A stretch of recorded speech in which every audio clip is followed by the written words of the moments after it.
화순의 아파트 집으로 다시 돌아왔는데, 제가 모시고 목포에서 왔는데, 이렇게 어쩌다 보니, 오늘부로 자취생 3일이 됐습니다. 그래서 이제 우리 어머니 집에서 제가 먹고 자고 하면서 출퇴근하고, 아마 언제 끝날지는 모르겠지만, 뭐, 그런 생각이 좀 들었어요. 우리 어머니가 부처님이구나. 우리 어머니가 부처님인데, 내가 우리 어머니, 어찌됐든, 이렇게, 이 생에서 잘 마무리하는 것을 제가 좀 역할을 해야 되겠다. 이제 이런 생각이 좀 들고, 그러니까, 이렇게 방에, 거실에 물방울이 떨어져 있어도, 부처님이면 이걸 안 밟을 건데, 그래서 얼른 가서 닦고, 뭔가, 아침에 그 욕실에 가보니까, 이제 난 치약인 줄 알고 못 모르고 딱 치약에서 이렇게 양치를 딱 하니까, 이렇게 치약이 아닌 거예요. 이게 뭐지? 보니까, 그, 신경통, 통증에 바르는 그 약인데, 그걸 어머니가 치약인 줄 알고, 그렇게 놓고 쓰셨겠죠. 그러니까 그 자리에 있는 거죠. 하고, 참, 이렇게, 옆에, 어른 옆에, 나이 드신 어르신 옆에 누군가는 꼭 있어가지고, 좀 잘 챙겨드리고, 이렇게 해야 되겠구나, 이런 생각들이 좀 들면서, 즐거운 마음으로, 기쁜 마음으로 내가, 어머니 옆에서 좀 어머니랑 함께 좀 생활해야지 하는데, 다행스럽게 우리 집사람도 뭐 흔쾌히 동의해주고, 잘 또 이렇게 함께 이렇게 하라고 이렇게 격려도 해주고, 그래서, 어쨌든 그렇게 좀 보내고 있습니다. 그래서, 지금 오늘 7월, 8월, 9월, 10월까지 일정을 쭉 정리해서 올렸어요. 저희가 10월 31일이 저희 불교 환경연대 회계연도가 끝나는 날입니다. 그래서 작년 11월 1일부터 10월 31일까지가 1년 회계연도예요. 가지고 11월 달에 정기총회를 합니다. 그래서 8, 9, 10, 11 거의 한 3, 4개월 뒤에 이제 총회가 금방 작년에 총회한 것 같은데 벌써 1년 이렇게 마치고 총회 준비를 지금 하는데 이제 10월까지 일정 좀 정리해 놓고 나니까 그래도 이렇게 미리미리 좀 준비하면 어려움 없이 잘 가겠다 이런 생각이 좀 들고, 특히 녹색불교 아카데미 사기생들이 좀 모든 일에 좀 적극적으로 잘 참여를 해주세요.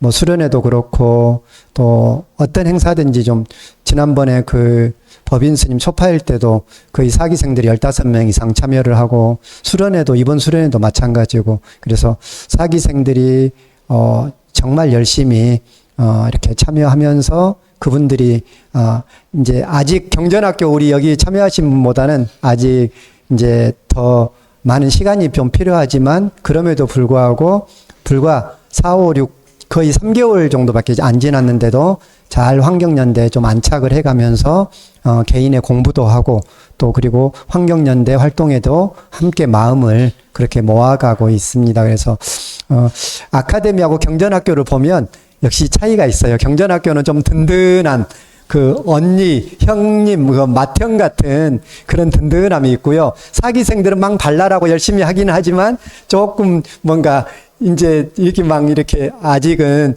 좀 더 이렇게 시간이 좀 필요하구나 이런 생각들을 하는데, 어찌됐든 그래도 4기, 3기, 2기, 1기 이렇게 아카데미 이렇게 공부를 하면서 잘 함께 어우러지고 함께 마음을 모으고 또 함께 그렇게 하는 과정들이 참 아름다운 모습이다 이런 생각이 들면서, 이렇게 좋은 공동체가 좀 잘 나아갈 수 있었으면 좋겠다 이런 생각을 먼저 해봅니다. 식순에 따라서 우리 3기일에부터 같이 모시도록 하겠습니다.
오늘도 송광사 강주이신 연각 스님께서 송광사에서 멀리 이렇게 오셔서 저희에게 좋은 가르침 주시기 위해서 오셨습니다. 우리 스님께 선체로 합장 반배에 올리도록 하겠습니다.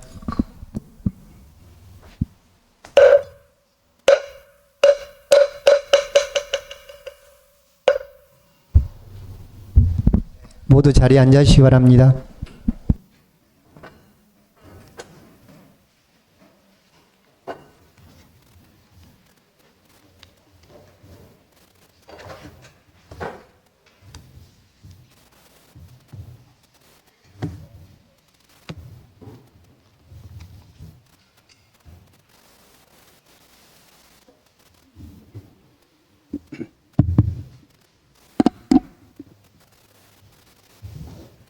예, 한 주간 잘 지내셨어요?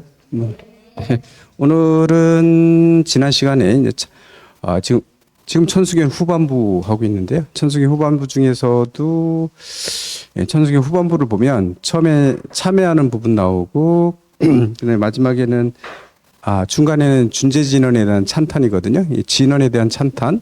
마지막에는 발언에 대한 얘기가 나오는데 지금 이제 지난 시간에 이어서 참여에 대한 부분 여기 살펴보도록 하겠습니다. 지난 시간에는 모든 과거로부터 여태까지 지었던 업들을 참여하는 모두 참여한다는 얘기, 일체를 모두 내가 지금 참여합니다까지 지난 시간에 했거든요. 오늘 살펴볼 것은 119페이지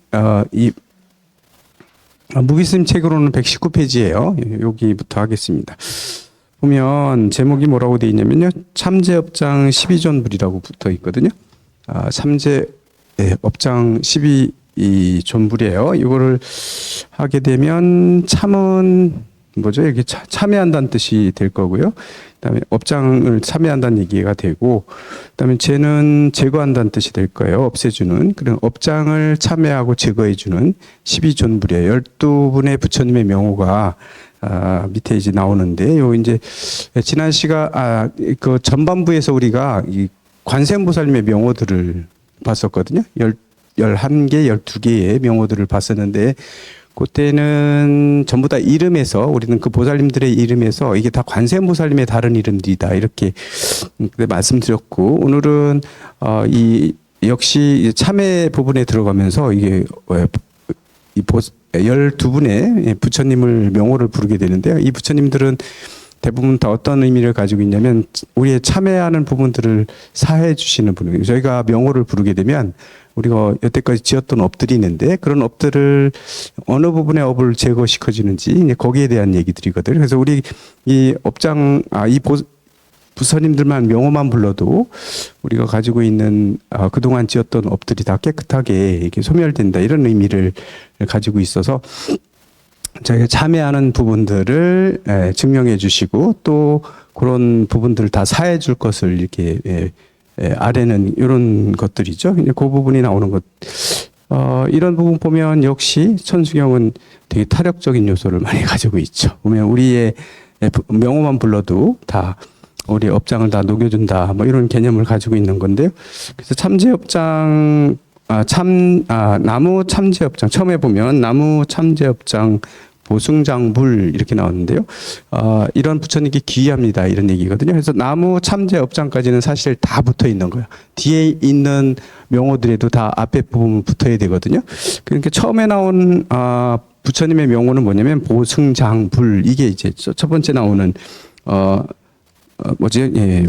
부처님의 명호라고 얘기할 수 있죠. 보승장 하면 보배 보자에다가 그다음에 수승할 승자에다가 감출장자거든요. 창고장자예요. 그래서 수승한 보배들을 다 수승한 것들 다 담고 있는 다 이렇게 뭔가 다 이렇게 감추고 담고 창고처럼 이렇게 가득 담고 있는 창고란 뜻인데요. 이런 뜻을 가지고 있는 부처님인데 이 보승장 부처님은 중생들이 신구이 우리가 삼업을 통해서 업을 짓고 있는데 이런 상구의 업들이 우리 바른 깨달음의 길을 자꾸 방해하고 있기 때문에 이런 업장들을 다 소멸시켜주는 이런 부처님이다 이렇게 얘기하는데, 특히 이 보승장 부처님께 명호를 우리가 명호를 한번 부르게 되면 지나간 세상에 우리가 죄를 지었던 거, 지난 세상에 다른 사람들한테 빚졌던 거 있죠. 일체 빚이나 허물 이런 것들을 사해 준다고 얘기하거든요. 보승장부를 한번 명호를 부르면 전생에 다른 사람들 괴롭혔던, 다른 사람들한테 빚졌던 이런 그런 업장을 녹여준다. 특히 동물들한테 우리가 지었던 거. 특히 어떤 동물들을 많이 괴롭혔냐면 우리가 타고 다니는 거. 요즘에는 이제 자동차를 타고 다니니까 뭐 그렇진 않은데, 예전에는 다 이렇게 말을 타고 다니고 뭐 소 타고 다니고 다 그랬죠. 이렇게 뭐 이렇게 이동 수단으로 많이 썼던 그 동물들을 괴롭혔던 이런 업장들을 보승장불은 그런 업장들을 다 소멸시켜준다 이렇게 얘기를 하고 있거든요. 두 번째로는 보강왕화 염조불이에요. 보강왕화죠. 이게 제가 띄워야 되는데 오늘 뭐 띄우나 안 띄우나 마찬가지여서 책을 보시면 한문이 나와 있기 때문에 한번 보시면요. 보강왕화죠. 그다음에 염조불이에요. 그러면 보강왕 화염하면 이게 뭔가요? 보강왕이면 보배의 빛이에요. 보배의 빛. 보배의 빛이라고 하면 대부분 불교에서 보배의 빛은 지혜의 빛을 상징하고 있죠. 지혜의 빛이에요. 지혜의 빛의 왕이니까 최고 으뜸이라는 뜻이거든요. 으뜸의 불꽃이에요. 화염하면 불꽃이거든요. 이것들이 비춘다는 거죠. 모든 중생들을 비춰주고 있는 그런 뜻을 의미를 가지고 있죠. 그래서 불길, 이 보배의 불꽃이, 지혜의 불꽃이 어둠을 비춰주는 다는 그런 뜻을 의미를 가지고 있는 부처님인데, 이 부처님도 역시 마찬가지고, 중생들이 지난 세상에서 금전적으로나 뭐 이런 것, 금전적이나 재물로서 이렇게 지었던 업들 있잖아요. 이런 것들은 보강화염조불이 다, 보강화염조불께서 다 사해 주신다. 뭐 이렇게 얘기를 하거든요. 뭐 이런 것들은 그냥 재미로 한번 보셔도 좋고, 진짜로 그렇다고 보셔도 좋고. 이게 이 부처님의 명호를 부르면서 그 죄에 대한 것들 한번 생각해 보는 것도 괜찮죠. 왜냐면 이게 다 뭐 이타적이고 다 이렇다. 이거 뭐 그렇게 생각되시면 이 부처님 명호를 부를 때 내가 이런 죄도 지었지. 내가 알지 못하는 사이에 이런 것도 지은 거 맞지. 이런 죄들을 한번 떠올려 보시는 것도 좋아요. 이런 것들도 우리가 한번 참여를 해야 되겠죠. 이런 것들인데요. 요거는 금전이나 이런 걸 낭비해서 했던 그런 지은 죄업들을 소멸시켜 주시는 분이다. 이렇게 얘기하는데, 특히 뭐 절집에 가면 이제 상주물이라고 해가지고 이제 보시로서 절집에 이제 물건들이 이제 만들어지고 다, 그래서 그게 사실은 우리 그냥 절집에 있는 것들만 우리가 사용하고 이러는 것들이 막 공짜로 사용하는 것 같지만 그걸 보시한 사람들이 다 있거든요. 그래서 이 상주물인데 이런 것들을 함부로 쓰면 안 된다고 얘기하거든요. 그러니까 보시에서 받은 물건들을 우리가 함부로 쓰는 건 많은 많은 죄업이 따른다 이렇게 얘기하기 때문에, 절집에 있는 게 공짜라고 그래가지고 우리가 막 함부로 쓰거나 뭐 가져가거나 이러면 내 생에 막 다 이게 빚으로 갚아야 된다. 이런 빚들, 특히 절집에서 이렇게 상주물을 내가 낭비하거나 했던 죄업들을 바로 이제 보강왕화 염조부를 명호를 부르면 그런 것들이 사해진다. 그렇게 다 그런 죄업들을 맑게 깨끗하게 해준다, 뭐 없애준다. 이런 부처님이다. 이렇게 얘기를 하고 있죠. 우리들이 지금 대부분 보면 저희가 이거 뭐 좀 했다고 요거 가지고 뭐 하겠어. 이거 뭐 과보 얼마나 따르겠어 뭐 이렇게 얘기할 수 있는데, 보면 저희 불자들보다도 인도에서는 지금 뭐 불교는 사라졌다고 볼 수 있죠. 그냥 힌두교에 녹아 있어요. 불교 사상이 힌두교의 하나의 파로 이렇게 조직된, 힌두교 교리를 구성하는 데 있어서 불교도 많은 역할을 했거든요. 지금 불교는 사라졌고 힌두교도들이지만 이 사람들은 이런 걸 되게 철저하게 믿죠. 그래서 저희가 인도 갔을 때 인도 가서 이해가 안 되는 것들이 몇 가지가 있죠. 한국 사람들은 잘 이해 못 해요. 뭐냐면 겐지지강에 가서 배를 탔어요. 배를 타고서 이제 이렇게 한번 까트부터 해가지고 저 화장장까지 쭉 한번 돌잖아요. 그럴 때 작은 보트들이 막 와가지고 우리한테 파는 물건들이 있었어요. 그래서 한 10년 훨씬 전에 갔을 때는요. 요즘에는 그렇게 안 하던데 처음에 갔을 때는 막 뭐를 팔았냐면 겐지지강에 모래를 막 팔아요. 모래를 봉다리에 넣어가지고 이만큼 넣어가지고 저희한테 뭐 $5 이렇게 팔아요. 아, 비싸다 그러면 뭐 $2 그러는데 막 그렇게 파는데 근데 갑자기 궁금해졌어요. 우리 저 누가 가이드한테요. 아, 이거 궁금하네. 근데 저기 이따 우리 이 모래밭에 갈 거죠. 그래. 거기 우리 내려가지고 모래밭에 걸게 돼 있어요. 거기에 들어. 그럼 저 파가면 안 돼요? 그랬더니 저거 파가면 걸리는 거예요? 그랬더니 아니요. 그냥 파가셔도 돼요. 근데 왜 팔아요, 이거? 뭐 파는 사람이 바보 아니에요? 그랬더니 아니래요. 가이드가 뭐라니. 사가셔도 되고 그냥 파가셔도 되는데 그럼 두 차이가 뭐예요? 그랬더니 사가면 내 생에 인도에 갚을 빚이 없지만 네, 파가면은 이제 인도에 빚을 짓는 거래요. 그렇기 때문에 아무 상관없대요. 돈 내고 가져가셔도 되고 그냥 가져가셔도 되는데 그거 가지고 화내고 그럴 필요도 없대요. 사가면 빚 안 지니까 좋고 그냥 파가면 나중에 갚으면 되는 거고 이렇게 얘기를 해요. 인도 사람 진짜로 그렇게 한다 이런 얘기. 이제 그런 것들만 보고 아이 뭐 이거 꿈에는 얘기 이렇게 하겠지만 인도에는 고속도로가 우리나라 고속도로 같지 않거든요. 고속도로 지금은 한국식 고속도로가 있더라고요. 이렇게 바리케이트 있어서 막 못 들어가고 돈 내만 들어가고 막 이게 열리고 옆에 다 막아놔가지고 못 들어가게 되는 고속도로가 요새는 뚫렸던데 처음에 저게 10년 좀 넘어 그때 갔을 때는요 고속도로가 이게 중간중간에 돈 받는 톨게이트들이 있잖아요. 통과하는 건. 그때 보면 거기 가다가 옆으로 막 세가지고 이렇게 돌아가면 돈 안 내고 가도 돼요. 그냥 바로 가면 돈 내야 되고요. 가기 전에 저기 보이면 쫙 그렇게 우회해가지고 가도 돼요. 왜냐면 다 뚫려 있으니까. 옆으로 다 뚫려 있으니까. 그래가지고 뭐라 그러면 이거 돈 내고 다니는 바보 아니에요? 네, 우리가 그랬거든요. 한국 사람 입장에서 그렇잖아요. 이거 돈 아니래요. 괜찮대요. 이게 불만 없대요. 돈 내는 사람들. 왜? 그냥 내고 가면 빚 안 지는 저렇게 도망 다니는 애들은 나중에 다 그게 다 빚으로 남기 때문에 내 생애라도 갚아야 된대요.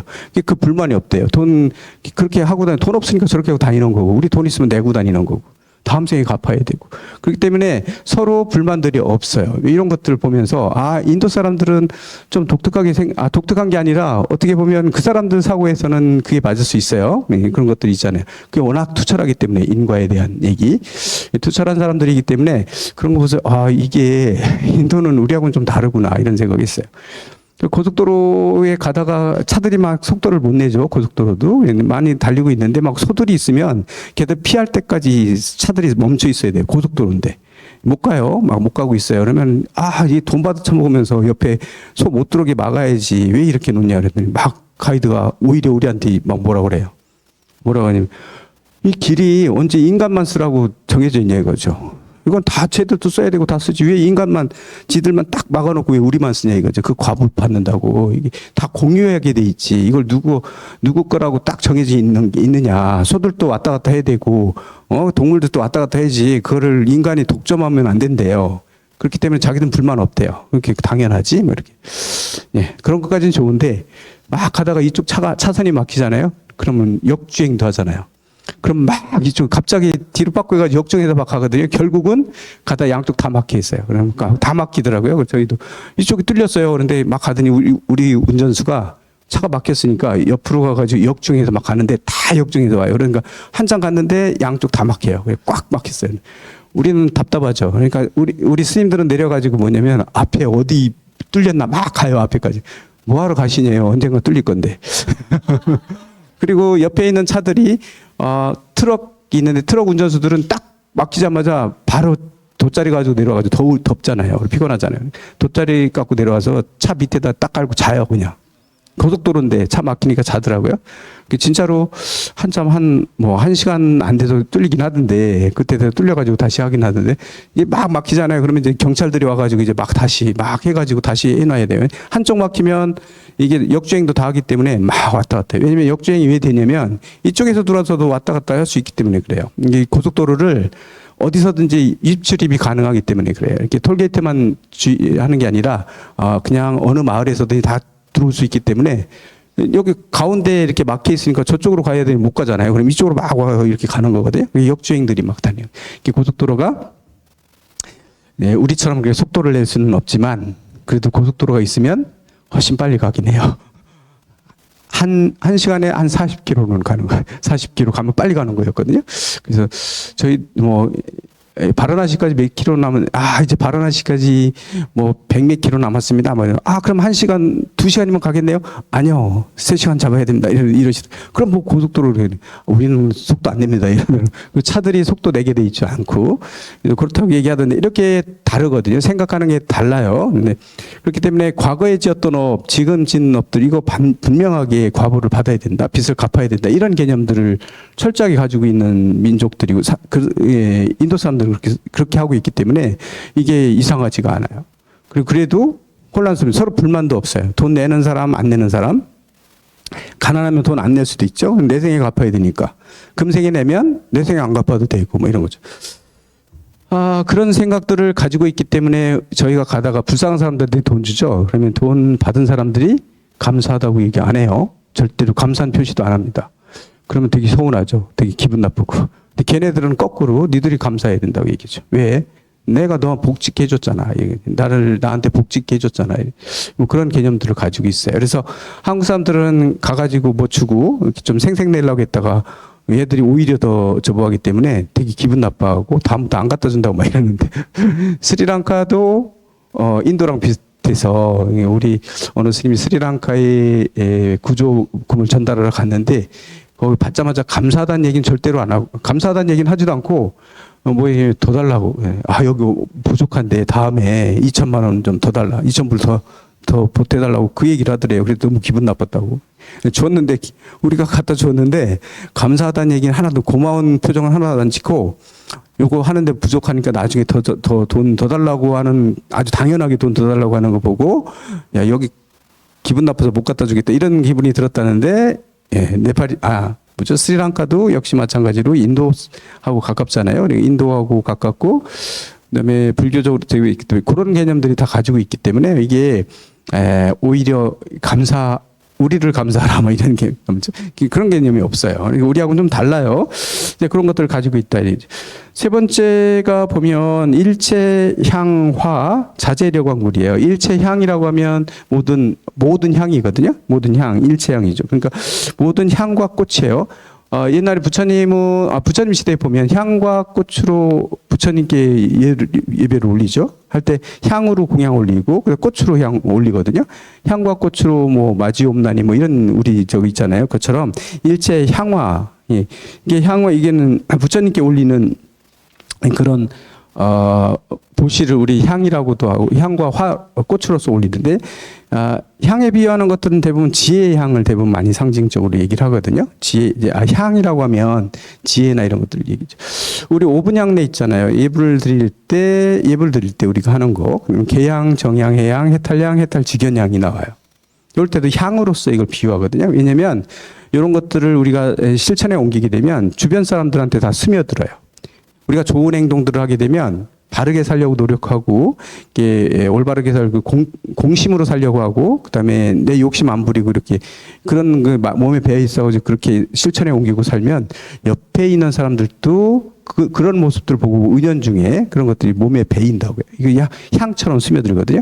그래서 이런 것들을 향에 대부분 많이 비유하죠. 이거는 소리도 없이 그냥 우리도 알지 못하는 사이에 무의식한 상태에서 이런 꽃, 향이 우리 몸에 배이듯이 이런 것들에서, 그래서 계향, 정향, 해향, 해탈향, 해탈직연향, 이것들을 우리가 저녁 예불 할 때 대부분 많이 쓰는데, 계향은 뭐냐면, 계를 열심히 지키면 이 향처럼 옆에 사람들을 다 즐겁게 해주고, 향기롭게 해주고, 주변 사람들이 청정한 그런 쾌감을 느낄 수 있는 거죠. 그래서 그런 감동이 오는 거죠. 그래서 그 계를 지킬 때 오는 그런 것들을, 그런 느낌, 그런 분위기, 이런 것들을 향으로 비유했어요. 계향. 청정하게 되면, 그 다음에 정은 뭔가요? 산정이죠. 마음이 고요해진 상태로, 안정되는 상태로 우리가 행동하게 되면, 그런 사람이 옆에 있으면 주변에 있는 사람들도 역시 똑같이 마음이 불안하지가 않아요. 안정이 되고 막 이런 것도 있죠. 이것도 향처럼 이렇게 퍼져나가는 거죠. 선정에 깊이 개여 있는 사람, 선정력이 깊은 사람 옆에 있으면 주변에 있는 사람들도 역시 마음이 안정되고 편안해지는 느낌을 받거든요. 이런 것들이 바로 이제 정향예로 비유한 거죠. 그래서 저녁 예불 할 때 계향, 정향, 해향 이거 얘기하는 거는 내가 오늘 하루 동안 내가 계도 지켰고 정도 수행을 했고 이런 것들이 갖는 이런 것들을 향으로서 많은 사람들한테 좀 이렇게 널리 해양해 주는 그런 입장에서 얘기하는 거고, 그다음에 하루에 자기가 했던 수행에 대해서 한번 생각해 보게도 해주는 거죠. 그래서 그런 것들을 향으로 표현한 거라서 모든 걸 해양하는 의미에서 저녁에 5분 향례를 하는 겁니다. 그다음에 개정까지 했고, 해라고 하면 지혜죠. 지혜 역시 마찬가지 반야 지혜의 향까지는 우리가 알 수 있어요. 그다음에 해탈까지는 알 수 있죠. 해탈향 하면 그다음에 거기에서 모든 것들에서 내가 벗어난 상태, 뭐에 매이지 않는 그런 게 자유로운 상태가 된 걸 우리는 해탈이라고 하는데, 여기서 들은 게 해탈향이죠. 그러면 해탈직연향은 뭐예요? 해탈직연향은 생각 안 해보셨나요? 이거 오분양내 하면서 이거 정향은 개향은 이거고 정향은 이거 해향은 이거고 해탈까지는 되겠는데 해탈직연은 좀 이상한데 해탈직연은 뭐지? 이렇게 느낄 수 해탈한 사람들이 뭐 시각이 누군 뭐 그렇게 억지로 해석하던데 그런 개념 아니고요. 해탈직연향은 뭐 요거 하다가 향이 나왔기 때문에 지금 얘기하는 건데 하다 보니까 해탈직연향이라고 할 때 해탈직연은요, 보면 우리 부처님이 가지고 있는 지혜를 얘기할 때요, 지혜를 얘기할 때 우리는 뭘 얘기하냐면 근본지, 후득지 이렇게 얘기하거든요. 근본지, 후득지 이렇게 근본지와 후득지. 예, 그렇게 대부분 얘기하는데요. 근본지라고 하면 뭐냐면 진리에 대한 지혜예요. 진리를 우리가 그대로 깨달은 상태. 부처님이 해탈하셨어요. 그럼 해탈한 상태, 해탈했다는 건 진리를 깨우친 것이잖아요. 진리를 깨우치셨어요. 그래서 깨달음을 얻으신 상태, 요 깨달음을 얻어서 그 지혜를 완벽하게 자기가 완벽하게 고진멸도를 완벽하게 이해해서 그다음에 모든 것들을 볼 때 다 그 지혜로서 보는 거죠. 이 세상을 다 있는 그대로의 모습으로 지혜로 볼 수 있는 거, 이게 근본지라고 그래요. 이 근본지를 갖게 되면 우리의 마음 상태나 이런 것들은 부처님 불성 자리는 그냥 죽어 있는 상태가 아니기 때문에 이게 계속 공한 상태에서 활동하는 거거든요. 이게 움직이고 작용이 있는 거거든요. 죽어 있는 상태가 아니에요. 그렇기 때문에 근본지를 깨닫고 나면 옆에 있는 주변 중생들이 보여요. 중생들의 아픔도 다 보이는 거거든요.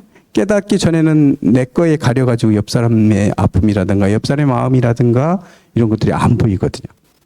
옆 사람이 지금 옆에 있는 도반이 지금 어떤 괴로움에 처해 있고 지금 어떤 상태고 지금 행동하는 게 어떤가 이런 거 다 보여요. 이게 보이는 거거든요. 그리고 저렇게 가면 안 되는데 이런 거예요. 어디를 가는데 저렇게 가면 저 도반이 힘들어지고 괴로워지는데 그럼 그런 게 다 보이는 거죠. 그게 보이면 어떻게 해줘야 돼요? 당연히 부처님은 가만히 안 계시죠. 그들을 거기서 되돌릴 수 있게끔. 그리고 후득지라고 하는 건 그래서 깨닫고 난 다음에 중생들의 아픔 이런 것들이 이 세상 돌아가는 것들이 그대로 다 보이는 거거든요. 이거는 근본지를 깨달음으로 인해 가지고 나타나는 지혜예요. 지혜이기 때문에 이 근본지의 다음에 얻어지는 후득지죠. 그게 해탈한 사람 눈에 보이기 시작하는 거게 해탈직연이거든요. 해탈직연이라는 중생의 아픔 이런 것들이 보여지는 거 상태예요. 이게 해탈하고 나면 해탈에서 끝나는 게 아니라 해탈한 사람들의 눈에는 이 세상 모든 사람들의 아픔도 보이고 중생이 보이기 시작하는 거죠. 이제 그런 것들이 해탈직연이다. 이렇게 보시면 되고요. 그래서 그런 것들이 전부 다 향으로 표현이 되는데 이게 이제 부처님의 지혜 개정의 삼학을 얘기하고 삼학을 향으로서 얘기하고 꽃으로서 지금 얘기하고 있죠. 그래서 일체 향화 자제력이라는 건 그걸 자제하게 쓰신다는 얘기예요. 아주 자유롭게 쓰신다는 걸 자제력이라고 하거든요. 자제한 힘을 가지고 계신데요. 이런 것들은 뭐냐면 우리들이 이 부처님은 우리가 계행을 어겼던 평생 동안 계를 어겼던 그런 죄업들을 이 부처님이 소멸시켜 준대요. 이 부처님 한번 부르면 우리가 계를 파했던 그런 죄업들을 소멸시켜 주시는 부처님이다. 뭐 이렇게 얘기를 하고 있죠. 그다음에 백억 항아사 결정물이에요. 그럼 백억 항아사 결정물은 백억 항아사 하면 뭔가요? 항아사가 뭐예요? 겐지지강이죠. 항아는 겐지지강이에요. 항아사 하면 겐지지강의 모래죠. 겐지지강은 100억이니까 어마어마한 많은 그 겐지지강 하나만 해도 하나만 해도 어마어마한 그 모래가 있는데요. 그 겐지가 하나가 아니라 100억 개가 있어요. 그럼 100억 개가 있는 그 항아의 모래면 어마어마한 숫자거든요. 항아사 100억 항아사 결정물이에요. 이거는 이제 그 모래수만큼 많은 선행들로 인해 가지고 좋은 길로 모든 중생들을 확실하게 좋은 길로 가서 깨달음을 얻을 수 있게끔 결정적으로 깨달음을 이룰 수 있게끔 해주는 부처님이라는 뜻인데 이 부처님은 우리가 살아있는 중생들을 죽인 업들이 있잖아요. 이렇게 살아있는 중생들을 많이 살생하고 본의 아니게 살생하는 경우도 되게 많이 있었을 건데 이런 죄업들을 다 사해 주시는 부처님이다. 소멸시켜 주시는 그런 부처님이라고 이렇게 얘기를 하고 있습니다. 그다음에 마지막 다섯 번째가 진의 덕불이에요. 진의 덕불. 진의는 참 펼칠진자에다가 의와 덕이는 의는 의이고요. 덕은 덕이에요. 그러니까 의라고 하는 건 우리 몸가짐이죠. 행동가짐이 아주 되게 좋은 걸 의가 좋다고 얘기하거든요. 행동가짐과 행동하는 그런 스타일 이런 것들과 덕이라고 하는 건 그 사람이 가지고 있는 공덕. 덕이라고 하면 덕이 대덕이라고 할 때도 이 덕이잖아요. 이 덕이라는 이 덕과 의를 다 떨치는 그런 부처님이란 뜻인데 이런 부처님들은 우리가 전생하고 금생에 그동안 지었던 삿된 음행 있잖아요. 삿된 음행에 대한 죄업을 다 소멸시켜주는 부처님이다. 이렇게 지금 얘기를 하고 있어요. 그 다음에 이제 견강 소복계산불이죠. 이제 금강, 견강, 소복계산불인데 이건 금강이라고 하면 아주 강한 걸 얘기하는 거죠. 그다음에 견강이면 더더욱 강함을 얘기하고 있고요. 그다음에 소멸시키고 이렇게 굴복시키고 괴 무너뜨리고 산은 흩어지게 하는 그런 부처님이란 뜻인데요. 이건 그동안 지었던 아주 굳건한 그런 이제 그런 죄업들을 다 굴복시키고 그다음에 소멸시키고 파괴시키는 그런 부처님이라는 뜻으로 이렇게 쓰이는데요. 이 부처님은 지옥에 떨어질 죄업들을 우리가 혹시 졌다면 이 부처님 명호를 부르면 그 죄업이 사라진대요. 우리가 결국은 이 부처님들 명호를 다 한번 부르면 우리는 당연히 어디에 태어날 수 있냐면 극락세계에 태어날 수밖에 없겠죠. 모든 게 다 사라지기 때문에요. 그런 의미도 가져요. 그다음에 보광월전 묘음조낙물이에요. 그냥 보광월전 묘음조낙물. 보광이면 보배의 빛이죠. 널리 비추는 빛이기 때문에요. 널리 비추는 빛이니까 이것도 역시 진리를 얘기하죠. 진리의 지혜. 월전 하면 뭐냐면 달에 비유했어요. 달. 이 달의 궁전이에요. 달의 궁전. 이 보배의 광명을 지닌 그런 궁전에 그다음에 묘음이죠. 묘한 음성을 내. 묘한 음성은 뭘까요? 부처님의 음성이 묘한 음성이죠. 우리는 이해할 수 없기 때문에 이 묘한 음성들이에요. 그래서 묘한 음성을 냈는데 최고의 존귀하신 그런 부처님이다. 이런 의미를 갖고 있어서 이 부처님은 묘한 음성을 가지고 있는 부처님이기 때문에요. 설법을 듣는 공덕을 짓게 만든다 이랬는데 뭐냐면 이 부처님은 한번 명호를 부르게 되면 그동안 우리가 불법을 공부하는데 게을리했던 죄업들이 사해진대요. 이 부처님한테 하면 한번 부르면요. 그다음에 환희장만이 보적불이죠. 환희장이면 환희가 가득 담겨 있는 창고죠. 많이 보배는 여의주 지난번에 얘기했어요. 내 마음대로 모든 걸 이루어주는 여의보배죠. 여의보배. 환희가 가득 담겨 있는 창고인 여의주 보배 그런 부처님이다. 그런 것들이 쌓여 있는 부처님이라고 이렇게 이름을 붙이는데요. 이 부처님을 우리가 명호를 부르게 되면 지난 세상에 내가 화냈던 모든 죄업들을 다 사해 주시는 부처님이다. 뭐 이렇게 얘기를 하고 있고요.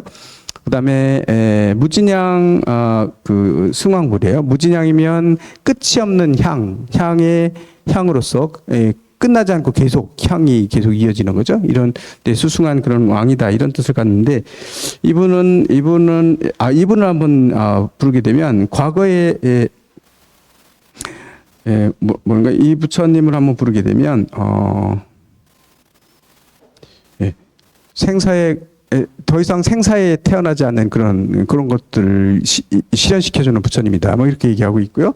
사자월불이라고 했죠. 사자월불이라고 했는데 사자월불은 사자는 뭔가요? 축생 중에 가장 힘이 좋은 그런 동물이잖아요. 그렇기 때문에 부처님이 하시는 설법을 사자후라고도 얘기하는데 이 사자월불하면 이 사자가 나왔기 때문에 그런데 이분은 축생의 과보를 받을 그런 과부를 없애준대요. 사자월부를 부르게 되면 우리가 축생으로 혹시 태어날 수도 있는데 이 축생으로 태어날 수 있는 그런 과부를 사해주는 그런 부처님이다. 이렇게 얘기하고 있고요.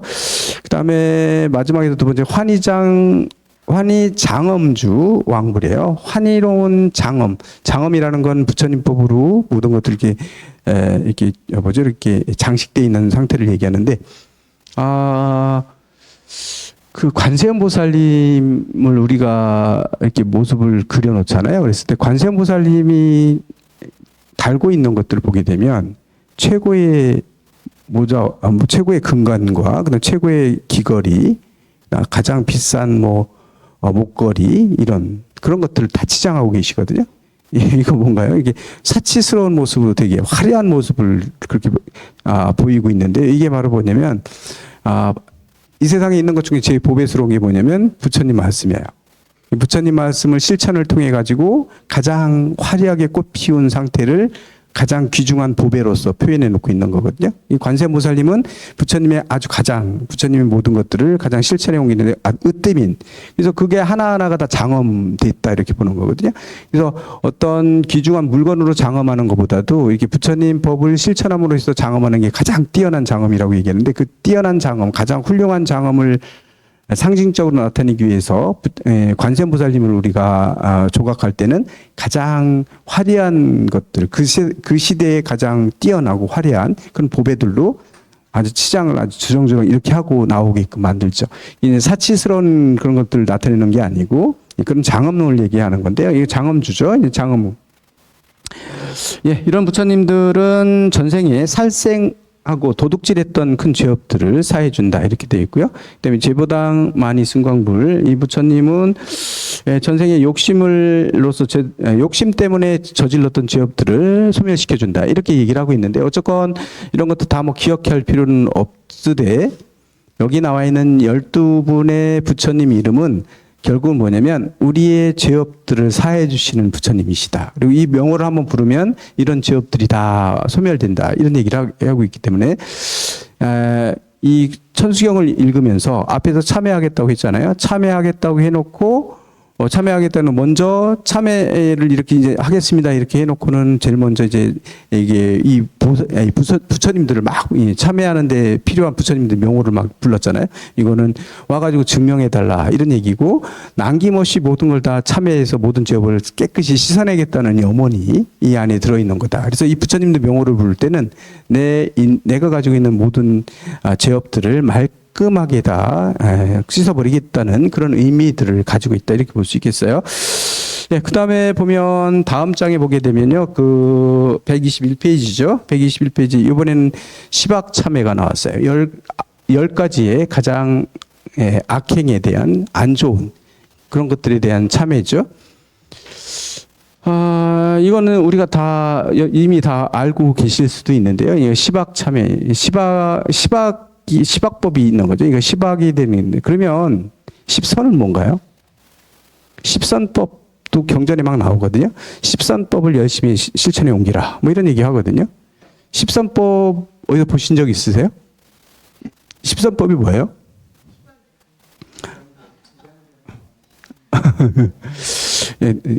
이쪽 저쪽 나오긴 저하긴 하는데 사실은 그냥 십선법을 실현해 옮기라고 십선법을 구체적으로 이렇게 써놓는 경우 별로 없거든요. 결국은 아까 말씀하신 것처럼 시박의 반대가 십선이에요. 이거 안 하면 선이에요. 살생하지 말라. 살생 안 하면 그게 선인 거거든요. 그런 식으로 보면 되거든요. 그래서 십선법을 특별히 다르게 써놓기도 하지만 구체적으로 십선법이 그렇게 쓰여지는 경우 대부분 잘 없고 그다음에 십선법이라고 하는 시박의 반대 십선법이라고 보시면 되는데 요게 양쪽에 다 걸리는 거예요. 첫 번째 보게 되면 요거 보게 되면 앞에 세 개 살생중재, 그다음에 투도중재, 그다음에 사음중재 이 세 가지는 몸으로 하는 업이죠. 신업이죠. 그 다음에 망어, 기어, 양설, 악구 이 네 개는 구업이에요. 그 다음에 탐해, 진해, 치암중재 이 세 가지는 바로 의업이죠. 그러니까 신구, 의입 삼업인데 그 중에서 뭐가 제일 많냐면 구업이 제일 많아요. 구업이 제일 많이 있어요. 우리가 입으로 하는 거 그렇게 죄가 되겠나 싶은데 입으로 하는 죄가 제일 크대요. 되게 4개나 되잖아요. 왜 그러면 사실은요, 우리가 아무렇지도 않게 쓰고 있는 이 말이 갖고 있는 독소 조항이죠. 독소 이런 것들은 우리도 모르게 죄를 많이 짓는 경우도 있죠. 그래서 예를 들면 그런 거 있어요. 뭐냐면, 저희가 행복해지고 성공하기 위해서는 매일 뭐예요? 좋은 말을 쓰고 자기 스스로 막 계속 성공할 수 있을 거야. 뭐 할 거야. 자신 있고 이런 것들 이 말들이 계속 중첩되면 진짜 성공이 되는 경우 되게 많다고 하거든요. 말을 계속, 성공적인 얘기를 계속 듣잖아요. 그러면 성공하는 경우. 계속 부정적인 생각을 가지고 부정적인 말들을 계속 쓰면 실패하는 경우 되게 많다. 이거는 실제 실험 통해 가지고 해봤더니 진짜 그렇다라고 낸 것들 되게 많거든요. 그러니까 좋은 말 쓰는 게 되게 중요한 거고요. 그래서 우리 지금도 보게 되면 이 천수경에 중간중간에 나오는 것들이 있냐면 진언들이 있었어요. 이 진언들을 범어기 때문에 해석할 수는 있거든요. 해석해 보면 다 어떤 뜻을 가지고 있냐면 다 남을 찬탄하거나 남을 칭찬하거나 아니면 막 이렇게 희망적인 얘기들을 다 이런 것들이 얘기해요. 번역해 보면 너무 싱거울 수 있어요. 그렇기 때문에. 근데 좋은 얘기를 막 해주는 거죠. 이런 것들이 바로 진언 쪽에 해석해 보면 다 그런 뜻을 가지고 있다고 얘기하거든요. 그렇게 볼 수 있습니다. 그래서 신구의 삼업을 얘기하고 있고요. 이런 삼업에 여기 지금 나와 있는 시박참회 같은 경우는 대부분 우리가 시박참회는 뭐라고 얘기할 수 있냐면 이건 참회에도 2가지 종류가 있거든요. 여기 다 나와요. 천수경에서 앞부분에 나오는 건 사참이라고 해서 이게 일사자 써가지고요. 사참.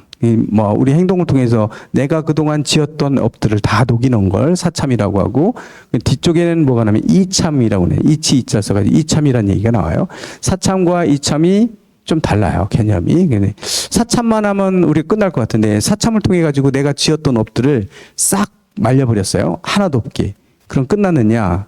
그게 아니에요. 뒤에 2참까지 끝내야 진정한 참회다. 이런 얘기가 나오는데 그건 뒤에 가서 얘기하기로 하고, 요 앞에 있는 부분들은 대부분 사참에 대한 얘기죠. 우리가 지었던 죄업들에 대한 얘기들을 하고 있습니다. 그럼 첫 번째 보게 되면 뭔가요? 그 첫 번째는 살생중재 금일참회예요. 이게 살생중재금, 살아있는 중생들을 이렇게 죽이는 죄, 이것이 가장 크다. 이게 무거운 죄가라고 얘기했죠. 요거에 대해서 여태까지 내가 살생을 지었던 그런 업장들 다 참여합니다. 이렇게 나오죠. 그런데 초기 경전에는 계행이 제일 먼저 나오고, 이 살생보다 다른 게 먼저 나오죠.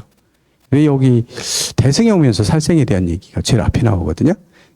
자비심과 이런 것들, 중생 목숨을 죽이는 거에 대해 이게 대승의 특징이라고도 볼 수 있는데요. 어쩌면 살생 중재가 제일 앞에 나왔다 이렇게 볼 수 있죠. 그래서 살생이라고 해서도 뭐 다 똑같은 건 아니고요. 이렇게 인간의 목숨이 제일 큰 죄가 될 것이고, 작은 미생물들 죽이는 건 약간 이제 접어갈 수도 있죠. 그리고 나무나 이런 식물들은 아직 의식이 없다고 보기 때문에 그냥 잠자고 있는 상태라고 보기 때문에 아픔을 못 느낀다고 봐서, 나무나 이런 채소들을 하는 거는 별로 조금 덜한 거죠. 그것도 살생은 살생인 거잖아요. 근데 보면 그래서 요즘에서 그런 얘기들 하죠. 뭐냐면 동물만 살생 남의 거 먹지 말라고 하는데, 그러면 식물도 살아있는 왜 식물은 왜 먹냐 이런 얘기하죠. 그래도 식물 먹을 때 고통을 덜 주잖아요. 식물들한테는. 그런 개념을 가지고 얘기를 하죠. 동물들도 마찬가지예요. 그런 거 있는데. 예전에, 그런 얘기는 하면 안 되겠지. 요거는 스님들한테 할 수 있는 얘기인데, 어디 갔을 때 에피소드가 있었던 건데, 그런 것들은 공개적으로 할 수 있는 건 아니고, 다른 스님들도, 좀 곤란해지는 스님이 있을 것 같아서, 그건 하면 안 되고, 그렇습니다. 이렇게 그래서 이거, 살아있는 중생, 살아있는 생명을 죽이지 않는 이런 것도 되게 중요하죠. 이거 죽였을 때 이게 죄악이 되는 건데, 이거 불교는 보면 요거에 대한 참회를 하는 건데요. 참회 중에 가장 큰 참회가 뭘까요? 살생중재 금일참회. 살생했던 죄업들을 내가 그냥 참여하고 그냥 미안하다고 생각하고 더 이상 안 죽이겠다 뭐 이렇게 얘기하는 건 되게 소극적인 참여법이거든요. 이 적극적인 참여법은 뭐예요? 살려주는 거야. 방생 같은 것들 이제 방생이 이제 그런 뜻을 가지고 있죠. 죽을 목숨 내가 살려주는 겁니다. 이게 이제 적극적으로 이제 죽어야 될 목숨을 죽지 않게 살려주는 거예요. 이렇게 하는 게 살생중재에 대한 살생했던 그 제업을 참여법 중에 가장 적극적인 참여법이라고 하면 그렇죠. 이게 살아있는 죽어야 될 짐승들, 죽어야 될 목숨인 걸 내가 살려주는 거죠. 살려줄 때 그게 이제 가장 적극적인 이런 실천 방법이 되는 거죠. 이제 적극적인 실천이에요. 이런 것들은요. 근데 부처님 얘기할 때 그런 얘기했죠. 뭐죠? 그냥 공짜로 이렇게 돈 안 주고 사서 그냥 사는 건 아니에요. 돈 안 주고 사면 사는 게 아니에요. 돈 안 주고 얻어가지고 살려주는 거는 진정한 참여가 안 되는데. 꼭 살려줄 때 어떻게 돼요? 그 물고기를 팔고 있는 사람한테 손해를 끼치면 안 돼요. 그 사람한테 다 값을 다 지불해야죠. 값 다 주고 그다음에 방생해줘야 그게 진정한 방생 뭐 이렇게 얘기를 하죠. 그런데 의미적으로 우리가 이걸 해야 되는데 이제 한동안은 이것 때문에 조금 문제가 있었죠. 왜냐하면 자연 환경 파괴시킬 수 있다고. 여기 있는 물고기들을 한쪽에 갖다 다 풀어놓으면 또 그쪽 생태계가 이상해질 수 있잖아요. 그리고 뭐냐면 그런 일은 없었겠지만 자기들이 살던 환경을 전혀 다른 곳에 갖다가 풀어놔 버리면 얘들 못 살아요. 환경이 다른 곳에 가게 되면 그건 결국은 죽고 환경 오염되는 결과를 가져올 수 있잖아요. 그래서 이 한동안은 뭐냐면 이런 방생하지 말라고 되게 많이 했었어요. 막 감시도 하고 뭐 이런 거 있죠. 그런데 그렇기 때문에 요즘에 할 때는 어떻게 해요? 상징적으로 많이 하지 않고 조금만 몇 마리만 가지고 전부 다 대표로 이렇게 해주는 뭐 그런 식으로 요새는 많이 하죠. 그리고 그 아이들이 사는 곳 가까운 곳에다 풀어줘야죠. 저기 어디야 뭐 이렇게 따뜻한 바다에 사는 애들 잡아다가 저 북쪽에다가 또 풀어주면 다 죽잖아요. 이렇게 하면 안 되는 거죠. 이제 전혀 없는. 그러면 환경에 문제가 생길 수 있어요. 그런데 그런 거 문제가 있는데 그래서 요게 우리는 뭐로 받아들이게 되냐면 이건 상징적인 요소로 방생이라는 거는요. 방생이라는 정신적인 어떤 그런 쪽으로 받아들여가지고 실제적으로 이렇게 죽을 거 살려주고 뭐 이런 데 자꾸 의미를 갖지 말고 이제 그런 의미, 그렇다고 해서 방생을 하지 않으면 안 되겠죠. 이게 이제 살생하지 않는 데서 끝나는 게 아니라 방생해주는 것이 바로 살생중재 금일참회, 여기 참회법 중에 적극적인 참회법이다. 이렇게 얘기할 수 있고요. 두 번째가 뭐가 있나요? 투도중재 금일참회예요. 이거 도둑질하는 거거든요. 남의 거 주지 않은 남의 거 내가 훔친 거, 내가 가져온 거 이런 거 다 투도중재 금일참회거든요. 내가 주지도 않는데 막 가져가잖아요. 이러면 곤란해지는 거죠. 상대방도 되게 곤란해져요. 달라고 하고 빌려가지고 이러지 않고 몰래 훔쳐가는 거 이런 건 안 되죠. 왜냐면 상대한테 막대한 피해를 줄 수 있기 때문에 이 정신적으로 서로 이게 이런 것 때문에 투도중재 금일참회예요. 내가 나도 모르게 훔쳤던 거. 내가 남의 걸 훔쳤던 죄를 지금 참여합니다.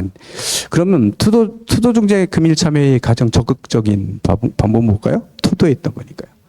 투도는 보면 보시겠죠. 이제 보시행을 특별히 얘기하면 보시행을 실천하는 거 이게 바로 투도중재 금일참회 하는 방법 중에 이제 적극적인 방법이에요. 나 더 이상 훔치지 않을게 이건 소극적인 거고요. 이거를 그럼 어떻게 하는 게 왜 되나? 내가 훔쳤던 거보다 더 다른 사람들 베푸는 거죠. 이렇게 베풀어주는 이런 것들이 투도중재 금일참회에 들어가는 거죠. 그다음에 참여하는 거에 들어가고 그다음에 세 번째가 사음중재 금일차죠. 삿된 음행들이거든요. 이 삿된 음행 아직 하지 않겠다 뭐 이런 것들이죠. 이런 것들이기 때문에 이거는 사음이라고 하는 건 이거는 인간은요 사회적인 동물이기 때문에 이거 되게 중요하게 생각하는 거죠. 왜냐하면 이게 흐트러지게 되면 이 사회가 질서도 이상해지고 되게 혼잡해지고 혼란스러워지고 이게 질서가 안 잡힐 거예요. 그렇기 때문에 우리는 사회적인 동물이에요. 그리고 그 사회의 안정을 유지하기 위해서 당연히 이거 되게 중요하다. 사음 중재는 사음하는 것도 하나의 죄가 되는 거죠. 이게 사회를 혼란스럽게 만들 수 있기 때문에요. 그러면 사음 중재 금일참회 적극적인 실천법은 뭐예요? 그러면 합법화되어 있는 당신 배우자한테 되게 잘하는 거고 모두에게 다 잘해주는 거죠. 이렇게 진심으로 하고 뭐 이런 것들이요. 더욱더 잘해주는 이런 것들이 여기에 대한 가정에 충실한 이런 것들을 실천해 옮기는 게 이게 바로 적극적인 실천법이다 이렇게 말할 수 있죠.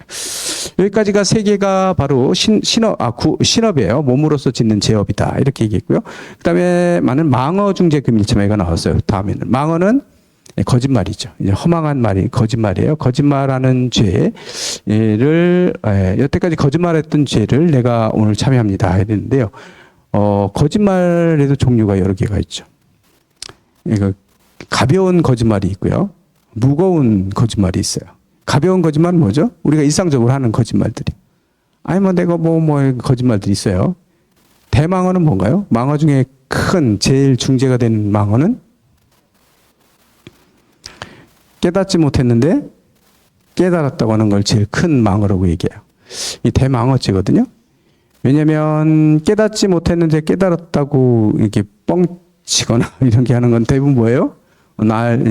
자기 자존심 그리고 나한테 늘 다 바쳐 뭐 이런 얘기가 되고 그다음에 자기의 명예를 막 이렇게 하지도 않았으면 해가지고 그 자격도 안 되는데 그런 명예욕에 의해 가지고 그 욕망에 의해서 거짓말하는 거거든요. 이런 것들은 가장 큰 거짓말이라고 해서 이 망어죄를 지면 지옥에 천만의 부처님이 나오셔도 구제해 줄 수 없다. 뭐 이런 얘기도 해요.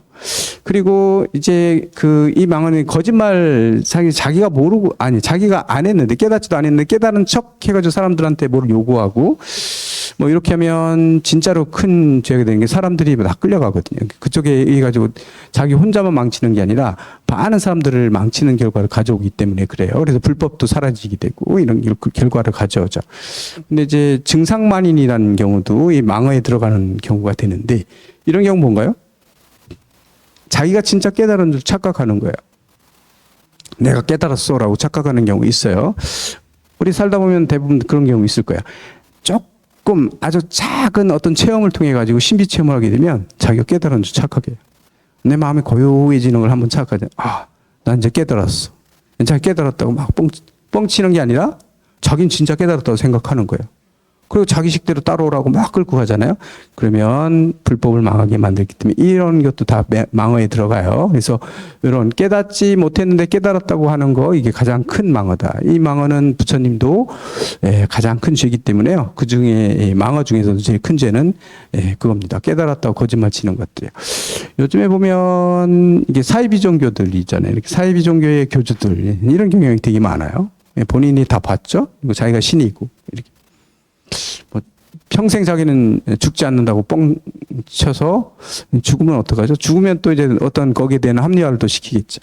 근데 사실은 몸만 죽었지, 살아있다고 할 건가요? 모르겠네요. 어쨌든, 이런 것들이 이게 사회를 혼란스럽게 만들고, 건전하게, 그 불법이 망하게, 부처님 법은 있는 그대로의 모습을 다 보고, 모두가 다 행복하고 모두가 다 이렇게 행복한 삶을 꿈꾸는 게 불국토를 만드는 게 꿈인데 모두가 다 평등하게 근데 이렇게 되면 이게 되게 혼란한 그런 세계는 멀어지는 거죠. 그렇기 때문에 망어가 아주 큰 죄다. 거짓말하는 죄. 그다음에 다섯 번째가 이제 기여 중재 금일참회잖아요. 기여라고 하는 건 비단결 같은 말이에요. 비단결만 아부하는 말이죠. 이 아부하는 말도 되게 큰 죄악인데 아닌데 긴 척하는 거죠. 이게 상대방한테 환심을 갖기 위해서 막 그냥 이게 제대로 얘기를 못 하고 그 사람한테 잘 보여야 나한테 뭐가 떨어지니까 계속 아부하는 말들 하는 거 있잖아요. 이거 죄악이다. 큰 죄다. 이런 사람들이 많아지면 우리는 간신이라고 얘기되나? 이런 사람들이 되게 많아지면 나라도 망하는 길로 가죠. 왜냐면 절대로 바른 길을 못 가요. 얘기를 못 하고 그냥 아부만 하니까 통치하는 사람도 착각하는 거죠. 통치하는 사람도 잘 되는 줄 알아요. 밑에서 다 아부만 하니까 다 좋습니다, 좋습니다. 그러니까 그게 진짜인 줄 알고 줄기차게 아주 힘차게 밀고 나가겠죠. 이런 사회가 되면 안 되는 거죠. 그래서 기여도 되게 큰 망어예요. 그래서 망어란다. 기여도 큰 중재죠. 이 기여 중재 금일참회. 그다음에 세 번째 이거는 자꾸 이렇게 하면 서로 믿을 수가 없게 만들기 때문에 그래요. 그다음에 세 번째, 여섯 번째가 양설 중재 금일참회죠. 양설은 혀가 두 개인 거예요. 혀가 두 개다. 이 얘기는 뭐냐면 이 사람한테는 이야기하고 저 사람은 다른 얘기하는 거예요. 양쪽에 다른 얘기들 하는 걸 양설이라고 그러죠. 이간질이에요. 양쪽이 다른 말을. 이게 살다 보면 다 이런 다 똑같은 건 아니고요. 절집에도 분명히 있어요. 이게 이간질 하시는 분들, 대놓고 이간질 하시는 분들 저희 많이 행자 때부터 목격했는데 진짜로 대놓고 거짓말해요. 거짓말이 아니라 양쪽이 다르게 얘기해요. 대장 보살님한테 막 이렇게 이 기여를 막 하시는 보살님이 있었어요. 거기 후원 보살님 있음인데 막 이제 가가지고 막 보살님 뭐 훌륭하세요 뭐예요 막 이렇게 하다가 보살님도 여러 명 있잖아요. 그런데 와가지고는 갑자기 이쪽 보살님한테 막 흉봐요. 그 보살. 저 보살탱이가 뭐 어쩌고저쩌고 막. 여긴 다듬고 있는데 서로 안 친하니까 그렇게 해도 그냥 그래요 이렇게만 했어. 대답도 안 했어. 그런데 막 흉봐놓고는 자기가 한 얘기를 저쪽에 가지고 제가 보살님한테 일이 있어 그러면서 자기가 다 얘기. 그러니까 엄청 미워요 이 사람 되면. 그래서 못 견디고 나가요. 대장 보살님한테 못 견디고 나가는데 그거 이간질이거든요. 양쪽에 자기가 다 얘기해놓고 양쪽에 다르게 얘기하는 거예요. 이쪽에 자기가 얘기해놓고 대답하는 그런 경우 되게 많아요. 그래서 저희도 또 그런 얘기 하거든요. 어디 갔을 때 누구 이런 사람 요분은 이런 거 조심해 뭐 이런 거 하는 거 있어요. 절대로 얘기하더라도 고개 끄덕거리지 마라. 맞습니다. 맞장구 치지 마라. 뭐 절대로 얘기하면 그냥 듣기만 하고 듣기만 해라. 왜냐면 고개를 끄덕거리면 나중에 다른 데 가가지고 걔가 이거 인정했어. 뭐 걔가 이렇게 얘기했어. 이렇게 둔갑되기 때문에 곤란해진다. 이제 그런 분들이 가끔 있는데 이게 습관적으로 하시는 거예요. 이게 습관적으로 본인도 모르게 하는 거예요. 이게 양설, 기여 이런 것들을 습관적으로 하시는 분들이 있어요. 이게 그냥 녹아서 자기를 살펴보지 못하기 때문에 이거 큰 죄다. 왜냐면 사회 화합을 깨트리고 신뢰를 깨트려 버리는 결과를 가져오거든요. 이런 것들 별거 아닌 것 같지만 진짜로 여기서 큰 문제들이 생기는 거죠. 가정이 화합하고 화해할수록 이게 막 화기애애하고 가정이 평화로우려면 이런 것들 없어져야 돼요. 이런 것들이 하나 끼어들면 계속해서 문제들이 생기죠. 어느 조직이 하나가 평화로우려면 이런 사람들이 없어야 돼요. 이런 분들이 없어야 되거든요. 그래서 조심해야 되고, 말 조심해야 되고, 그렇습니다. 그런데 보면, 인간, 우리 업성은 내 보이는 식대로 보거든요. 이렇게 모든 것들을.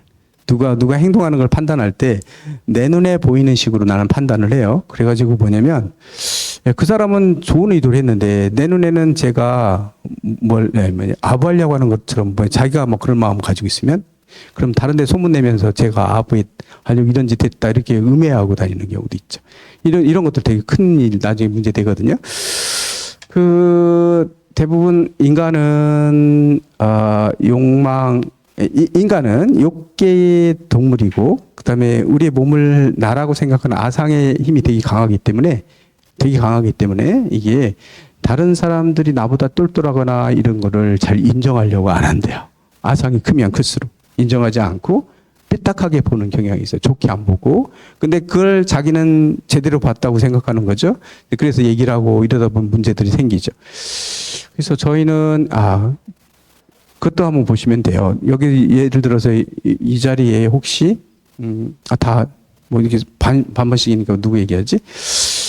혹시 뭐 요새 연예인들 중에 누가 예쁜가요? 누가 예쁜가 모르겠네. 뭐 우리 때로 기준으로 하게 되면 뭐 김혜수가 있다고 해보세요. 김혜수가 이뻐요. 다 김혜수가 다 이쁘다고는 안 해요. 사람마다 누구는 이쁘고 누구는 안 이뻐요. 이게 자기 눈에는 이쁜데 누구는 안 이쁘거든요. 왜냐하면 다 취향들이 다르기 때문에. 보는 눈이 다르고 그다음에 본인들의 업이 다 다르기 때문에 그런 거거든요. 그래서 함부로 잘생겼다 못생겼다 이런 얘기하면 안 돼요. 사실은요. 잘생기고 못생긴 게 어디 있어요. 내 눈에 그런 거죠. 진짜로 잘생겼나 못생겼나는 없거든요. 근데 저희도 그런 거 되게 곤란한데요. 이렇게 대중 가운데 있는데 갑자기 스님 잘생겼어요 이런 얘기하는 거 되게 막 닭발이 오므라든 게 뭐냐면 이 중에는 누구는 잘생겼다고 보는 보살님도 있겠지만 누구는 재수없다고 보는 보살 분명히 있거든요. 난 저런 스타일 싫어하는 사람 분명히 있어요. 다 똑같을 수는 없거든요. 내 눈에 이쁘다고 예뻐 막 이렇게 다른 옆에서 뭐가 이뻐 뭐 이런 사람 있잖아요. 근데 그거를 뭐가 안 이뻐 그래가지고 그 자기 기준을 기정화해서 얘기하면 절대로 안 된다. 표현할 때요. 표현할 때 그렇게 얘기하면 안 되고 그래서 우리는 어떻게 표현해야 되냐면 내가 보기에는 예뻐 이렇게 하면 앞에 붙이면 돼요. 내가 보기에는 예뻐. 그러면 문제 없어요. 내 눈엔 예뻐. 뭐, 네 눈에 안 예쁠 수는 몰라도. 그건 네 눈에. 너 누가 예뻐? 내 눈엔 걔는 안 예쁜데? 뭐, 넌 예쁘구나. 이게 다. 전부 다 다르기 때문에 집신도 짝이 있다. 이거는 비하하는 말들이고요. 사실은 자기 눈에 예쁜 사람이 제일 예쁜 거예요. 어쨌건. 근데 그것도 변해요. 그것도 변해요. 영원한 게 아니고 변하죠. 세월에 따라서 변해지고 또 이제 달라지는 거죠. 이제 그게 문제죠. 이제 항상 그게 그대로 영원하다면 참 좋은데, 그때 그 기분 계속 하면 좋은데, 이게 수시로 바뀌거든요. 계속 바뀌고, 기준도 바뀌고, 뭐 그렇습니다. 그래서 양설에 대한 얘기 있고요. 그 다음에가 7번째가 악구 중재 금일참이에요. 악구는 뭐죠? 이렇게 욕설이나 아주 악담하거나 이런 것들이에요. 악담이나 욕설 뭐 이런 것들, 그래서 사람한테 상처를 주죠. 이런 것들이 바로 큰 죄가 된다. 왜냐하면 악담은요, 사람들을 피곤하게 만들고, 그리고 길을 못 쓰게 만들고, 인생을 포기하게끔도 만들 수 있고, 그 다음에 할 수 있는 일을 못하게 방해할 수도 있어요. 자신이 자꾸 없어져가지고. 이런 것들 큰 죄거든요. 인생을 망치게 만들 수도 있다고. 이런 말 한마디에. 이런 것도 되게 중요해요. 요게 바로 네 개가 바로 구업이다. 이런 얘기죠. 그 다음에 탐엔. 그 다음에, 요런 것들, 구업을 우리가 안 지려면 어떻게 하면, 될 수 있으면 나쁜 얘기 하지 않는 거예요. 이게 별로 안 좋은 것들, 기분 좋은 거, 내 눈에 별로 거슬리는 것들을 자꾸 보려고 안 하고 좋은 점들만 자꾸 보는 거, 이런 게 되게 중요해요. 통도사 쪽에 있을 때 어느 보살님이, 그 보살님은 뭐냐면, 이렇게 누구하고든지 되게 친하세요. 왕따 당하고 있는 보살님하고 잘 다니세요. 남들한테 다 왕따인데, 같이 다니고. 그러면서 다른 사람하고 다니고. 그런데 남들이 물어본대요. 그래서 왜 보살님은, 그 보살님은 왜 저 보살이 막 이런. 근데 자기는 그 사람을 볼 때 장점을 본대요. 저 보살이 가지고 있는 장점은 이런 거다. 단점이 나오려면 그런 걸 제어하고 그 사람의 장점을 본대요, 본인은. 그래서 그 사람한테 배울 게 있다는 거죠. 그래서 뭐 이렇게 누구든지 다 장점은 있대요. 본인은 장점만 보려고 노력하고 이제 그런 면에서 대신 그 사람이 막 남 속이고 이런 것들이면 자기는 안 속는데 대신 그 사람은 안 속아. 속이고 막 하는데 그 사람하고 같이 어울리면서 거기 안 넘어가. 그러면서 그 사람의 장점만 보고 이미 단점도 알고 있어요, 다. 근데 거기는 그거 때문에 그 사람을 거부하거나 이러지 않는다. 뭐 그런 보살님도 있더라고요. 그래서 보살님은 대단하다 얘기했는데 그렇게 진짜 그러다 보니까 본인이 어때요? 즐거워요, 항상. 어디 가든지 즐겁고 힘들지 않아요. 누굴 만나든지 즐겁고 누구하고 있을 수도 있고 그렇기 때문에 절에 왔는데 다 내가 재수 없는 애들만 왔네. 오늘 그러면 그냥 집에 가버리는 경우도 없는 거죠. 왔으면 그냥 있으면 있는 대로 뭐 이렇게 내가 내 거 하기 위해서 왔는데 이제 그런 거 상관 안 해요. 남들 본인의 그것도 하나의 지혜로운 거다 이렇게 생각되는데 그 보살은 그런 게 적이 없어요. 적도 없고 막 이런데 그렇게 하시더라고요. 그러면서 베풀기도 되게 잘 하시거든요. 이런 그런 분들이 있어요. 그 다음에 탐해 중재 금일참회 있죠. 탐해 중재 금일참회는 내가 여태까지 탐욕으로 인해 지은 모든 죄업이에요. 이런 것들을 금일참회합니다. 탐해 모든 것들 내가 더 유명해지고 싶고 내가 더 갖고 싶고 나한테 저보하고 싶고 이런 것들은 다 탐해거든요. 이런 것들을 내 가지고 나도 모르게 짓는 죄들이 많거든요. 보면 알면서도 내가 더 가지고 싶고 이런 거죠. 옥수수가 여러 개가 있는데 그 중에서 하나씩만 가져야 된다. 그러면 나도 모르게 얼른 가서 내가 제일 맛있어 보이는 걸 가져요. 그러면서 하나만 가져갔으니까 상관없지 뭐 제일 먼저. 그런데도 아마 무의식적으로 맛있어 보이는 걸 가지고 제일 맛없어 보이는 걸 갖는 사람도 있나요? 그런 분들은 또 이게 남을 배려하는 저보한 거고 뭐 그런 분도 있긴 있을 수 있겠죠. 그런데 대부분 그냥 무의식적으로 가면 내가 맛있어 보이는 걸 찾죠. 그렇게 제일 나중에 가면 기분 나쁘죠. 왜냐면 찌그러기만 있는 것 같아서. 이런 거 이제 탐에 의해서 짓는 죄업. 그다음에 진해는 성내는 거예요. 화내는 성냄으로 인해서 지은 죄정이죠. 그다음에 치암중죄는 어리석음인데요. 이게 어리석음인데 사실은 어리석음이 뭘 만들어내냐면 탐해하거나 성내거나 탐내거나 하는 것들은 다 뭐 때문에 나오고 있냐면 이 어리석음이 강할수록 이런 것들이 나와요.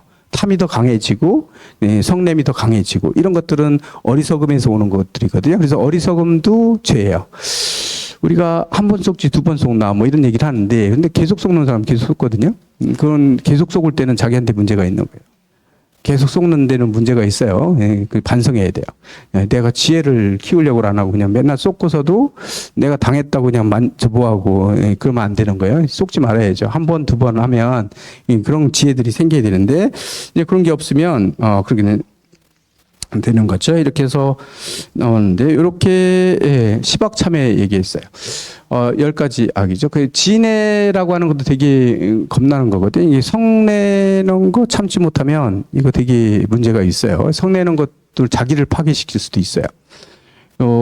근데요, 요즘에 과학적으로 많이 나오니까 보니까, 이게, 요새는 이게 호르몬 같은 거 다 이렇게, 이렇게, 이 과학적으로 이렇게 밝히고 이러다 보니까 성 잘 내는 사람들, 해봤더니 이게 호르몬이 분비가 안 되면 그렇다면서요. 조절 장애가 안 되는 분들이. 이게 뭐냐면, 분노 조절 장애라는 게 있잖아요. 분노 조절 장애, 요새는 분노 조절 장애라는 얘기가 있어요. 예. 그런 분들은 화를 엄청 잘 내요. 화냈는데 한번 화가 붙으면 그다음부터 활활활 타올라요. 걷잡을 수 없을 만큼 화를 내거든요. 저희 주변에 있는 모 스님 같은 경우는요. 그래서 어디 가면 한 달 잘 같이 못 살아요. 한 달 못 살고 뭐 소위 맡아서 가잖아요. 그럼 금방 어디 뭐 맡아서 갔다 그래서 그 다음 만나잖아요. 한 달도 안 돼가지고 스님 거기 잘 지내고 계시죠? 나 나왔는데 왜요? 그럼 그냥 나왔어. 뭐 나중에 알고 보니까 싸우고 나오고 계속 있네. 싸우면 끝까지 가요. 이 화를 제어를 못하기 때문에 딱 고정해서 화내다가 요 정도 멈춰야 되는데 멈추지 못해요. 마지막까지 가는 거예요. 막 모든. 그래서 자기가 짐 싸서 안 나오면 안 되기 만큼 싸워요. 그렇기 때문에 짐 싸서 나와야 되는 거예요. 이런 경우 있거든요. 이게 이제 분노 조절 장애 있는데, 근데 요즘에는 그러시지 않아요. 뭐냐면요, 피해요 본인이. 화낼 일이 생기려고는 다 피해요. 미리 알고 피하거든요. 이게 왜냐면 본인한테 그런 장애가 있다는 거 아시기 때문에요. 그리고 우리가 같이 모여가지고 뭐 차를 마시고 하든지 익숙해지면 누구 흉보는 얘기 나올 때 정도 되면 나가요. 거기 더 이상 안 있어요. 딱 그때 되면 알아서 나가세요. 다른 일 할 때 있다고 그러고 나가거든요.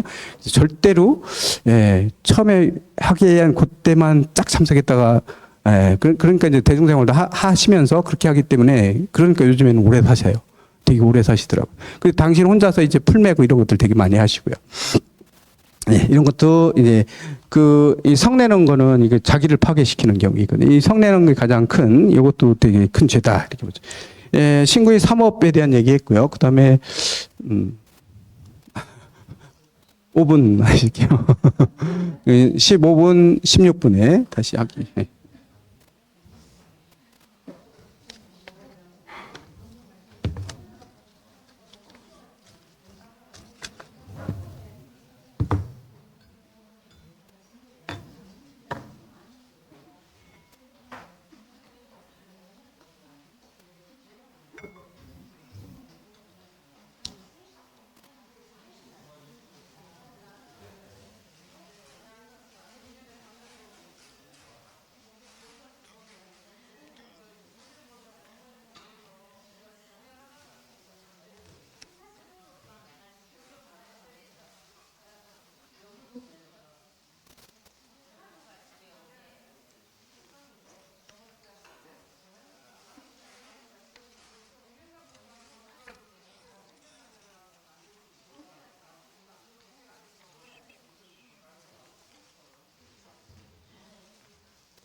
예?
예, 25분 남았어요. 45분까지 해야죠. 예, 지금까지 시박 참회까지 하셨는데요. 시박 참회까지는 사참에 해당되는 부분이거든요. 이어지는 부분이 이참이에요.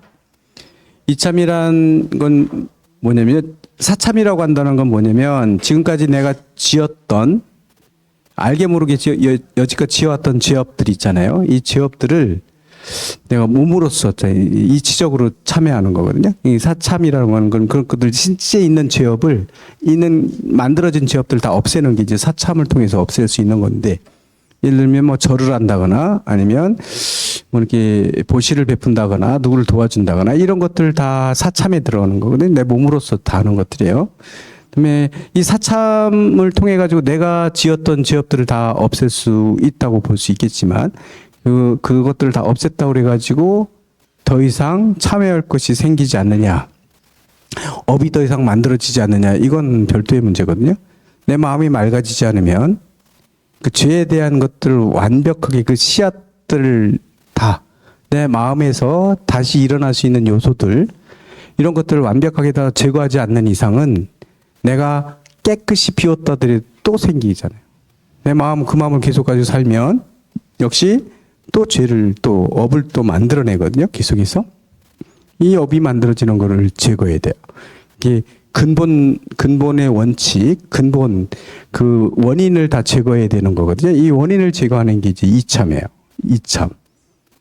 그래서 사실은요, 우리가 숨 쉬는 것도 사실은 업이잖아요. 어떻게 보면 우리 모든 걸 따져보면 지금 우리가 숨 쉬고 사는 것도 업이에요. 밥 먹는 것도 업이죠. 밥을 먹으면 누군가의 도움을 받은 밥을 먹고 누군가 이 농사를 져서 온 것이고, 이거 다 업이잖아요. 이렇게 빚이고 이런 거잖아요. 이런 것들 완전히 없앨 수가 없어요. 내 욕망에 의해서 뭘 먹고 뭐 이런 것도 있잖아요. 이러면 다 업이 되거든요. 결국은 내가 하고 싶어서 하는 일들, 이런 것 다 업이라고요. 이 업이 맑혀졌다고 해서 또 만들어지는, 우리가 사는 건 또 업을 만들어내는 것들인데, 이게 그럼 우리 그럼 살지 말아야 되느냐? 업을 더 이상 다 업을 사참한 다음에는 그냥 죽어버려야 되는가? 그건 아니란 말이죠. 그래서 이참이라는 건 뭐냐면, 이치적으로 그런 생활을 하더라도 업이 안 생기게끔 할 수 있는 게 이제 그 근본을 깨달으면 되는 거죠. 그래서 부처님 같은 경우는 부처님은 깨달으신 분들은 이 생활을 하면서 자체가 업이 되지는 않잖아요. 업이 만들어지지 않거든요. 그래서 부처님의 행위를 우리 뭐라고 하냐면 무의라고 얘기해요. 없음으로자에다가 하리자 써가지고 무의라. 부처님의 행위, 부처님께서 사시는 모습을 우리는 무의의 삶이다 이렇게 얘기를 해요. 우리 중생들이 사는 건 계속해서 업을 만들어내서 그 업에 의해서 과보를 받고 또 거기에 윤회하듯이 이렇게 돌면서 반드시 인과가 확실하게 순환되고 있기 때문에 이런 거는 우리 뭐라고 해요? 유의의 삶이라고 하죠. 있을 유자 써가지고 유의예요. 우리가 하는 행위는 다 결과를 가져요. 착한 행동하게 되면 착한 것만큼 우리가 과보를 받아요. 이게 좋은 과보를 받겠죠. 이거 다 유의예요. 나쁜 짓 하면 나쁜 거 과보 받고 이런 거 다 계속해서 쳇바퀴 계속 이게 돌아가잖아요. 이런 것들을 완벽하게 깨닫지 못하면 계속 유의가 되고 있는 한 아무리 여태까지 지었던 죄를 다 맑혔다 하더라도 또 업들은 또 만들어지게 돼 있고 이러면 역시 마찬가지로 계속 윤회 속에서 우린 벗어나지 못하는 거잖아요. 그래서 진정한 참회는 사참으로 끝나는 게 이참까지 끝내야 진정한 참회다. 더 이상 업이 만들어지지 않는 거기까지 가야 되는 거거든요. 그 얘기가 지금 이 뒷부분에 나오고 있는 것들이다. 이렇게 보시면 돼요. 그래서 보면 이게 가능한 건가? 이렇게 얘기죠. 그러면 여태까지 지었던 업들을 한번 먼저 보죠. 백겁 접집제 125페이지예요. 백겁 적집제, 일념 돈탕제, 여화분고초, 멸진무유여 이렇게 돼 있어요. 백겁 적집제를 해석하면 뭐예요? 백겁 동안 적집 쌓아놓았던 죄. 여태까지 백겁 동안 우리가 쌓아온 죄예요. 쌓아온 모든 죄업을 일념 돈탕제죠. 한 생각의 돈, 몰록, 탕진 다 없애지다. 다 사라져지다. 이게 가능해요? 한 생각이 다 사라진다는 얘기, 일념은 뭐라고 했냐면 한순간이에요. 여기는 뭐라고 번역을 하셨나요? 한순간 몰록, 여기 한순간이라고 얘기했네요. 일념이라는 건 시간 개념으로 우리가 볼 수 있어요. 염은요, 염이라고 하는 게 생각염자잖아요. 이 생각염자인데 이 염자는 사실은 한문을 잘 보게 되면 이게 시간 개념이에요. 그래서 한순간, 일념간에 하면 한순간이에요. 순간 염도 계속 끊어지지 않고 계속 이어지기 때문에 한순간은 염념이 계속 한 생각이 계속 이어지는 거 아니거든요. 우리가 수행해서 자기 생각을 한번 들여다보면 1초에 20번이 바뀐다고 얘기하는데 1초에 막 수없이 생각들이 계속 바뀌어요. 그렇기 때문에 이 순간이에요. 한 생각도 한순간이거든요. 계속 끊어져서 나오는 게 한순간은 시간 개념으로 보게 되면 한순간 이렇게 한순간에 다 사라져 있다 이렇게 있죠. 과거부터 그 백겁 동안에 우리가 지었던 죄를 한순간에 다 사라져라. 다 없어지다. 다 소탕해지다. 가능하지 않은데 이런 얘기 할 수가 없겠죠. 가능하니까 이런 얘기를 하겠죠. 근데 그게 가능할까요? 인도 사람들 사고는 가능하지 않다고도 볼 수 있어요. 인도 사람은 길게 봐요. 오래 또. 그러니까 지금 바둥거리지 않아요. 그러니까 인도 사람들은 생활이 바뀌질 않아요. 그냥 자기가 노예로 태어났으면 그냥 노예로 살아요. 불만 없어요. 쟤는 귀족인데 나는 이런 불만 없어요. 요즘에는 어떤지 모르겠어요. 인도 사람들은 그 순응해서 살거든요. 왜냐면 이 과보를 내가 벗어나면 위로 또 올라갈 수 있기 때문에. 많은 동안 그런 것들을 수능하는데 이게 또 문제가 있죠. 문제가 있어요. 너무 수능하니까 오래오래 이렇게 하고. 근데 이제 중국이나 이게 북방 쪽에 북동 쪽에 있는 우리 한국이나 중국 같은 경우는 그런 거 못 참아요. 한순간이 다 이루어져야죠. 그런데 이게 한국 사람들이나 중국 사람들 취향에 맞춰가지고 한순간에 다 사라져라 이렇게 얘기한 건 분명히 아니고 교리적으로도 가능하기 때문에 이런 얘기를 했죠. 한순간에 사라지는 건 이치를 깨닫으면 돼요. 이치를 깨닫기만 하면 더 이상 거기에 매이지 않아요. 그 죄는 다 사라지는. 왜냐면 뒤쪽에 죄무자성 종심이 뒤쪽에 있는 나오는 것들인데 이게 가능한 이유는 또 뒤에 나와요. 한번 보죠. 백업 동안 쌓은 모든 죄업을 일념돈탕진 한순간에 다 다 사라지게 하소서. 여화 분고초. 마치 뭐 같으냐면 불꽃에 뭐가 타는 것처럼 마른 풀이 타듯이. 마른 풀이 불꽃에 타면 확 타버리고 말잖아요. 한순간에. 타듯이 멸진무야. 다 사라져가지고 멸진. 완전히 멸해서 다 없어져서 무유여야. 남음이 없게 하소서. 이래서 요 계약을 바라는 거야. 이 순간에 한순간에 모든 죄업이 다 사라지기를 하게 해달라. 마치 마른 풀이 불꽃에 타듯이 남김없이 다 없어지게 하소서. 이렇게 얘기해 놓고요.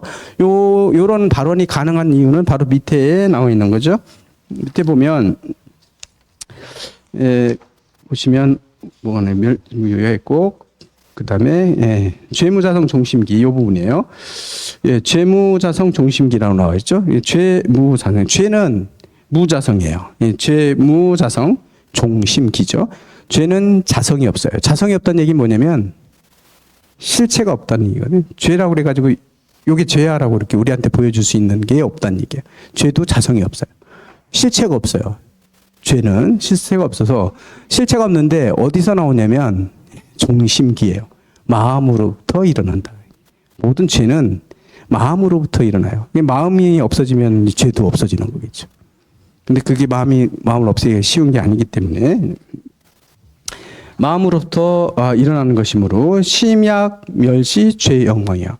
마음이 만약 멸할 때에는 마음이 만약 사라졌을 때에 그때는 죄 영망이에요. 죄도 또한 없어진다. 마음이 없어지면 죄도 없어진다. 이런 얘기예요. 그다음에 죄망심멸 양국이요. 죄망심 멸 양국이거든요. 죄망심이야. 죄와 망심. 망심이라고 하는 것도 죄다, 망심이다 하는 것도 멸해서 양구공 두 개가 다 공해지면 그 두 개 다 실체가 없어지면 시즉 이것이 바로 명이 진참해. 이게 바로 진참이다. 참다운 참연이다. 이래서 이게 바로 참이다. 죄무장성 이렇게 봐서 두 개 다 없앴을 때 그때가 바로 그때가 바로 진참이다 이렇게 얘기하고 있거든요. 자성이 없다는 얘기는 뭐냐면 그 실체가 없기 때문에 그렇다는 얘기인데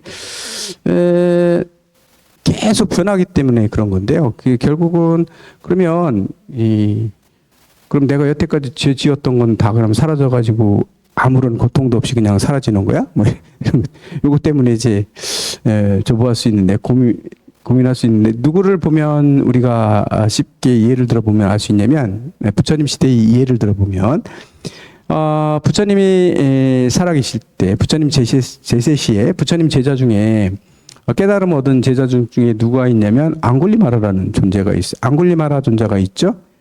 앙굴리말라라고 하는 존재가 있거든요. 앙굴리마라가 어떤 존재, 부처님 일대기를 보면 앙굴리마라는 어떤 사람이었어요? 원래는 다른 종교의 그 수행자였거든요. 다른 종교 추종하는 사람이었죠. 그런데 그 모험을 받아가지고 그쪽에 스승의 부인이 모함을 해가지고 이게 스승한테 밉보여가지고 스승이 오해를 했죠.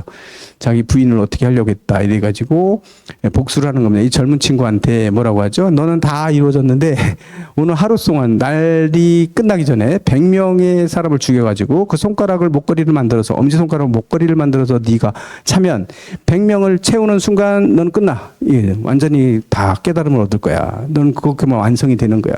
가서 사람 죽여 그래. 사람 100명 죽여가지고 그걸 목걸이를 만들라. 앙굴리말라한테 이렇게 명령을 내리죠.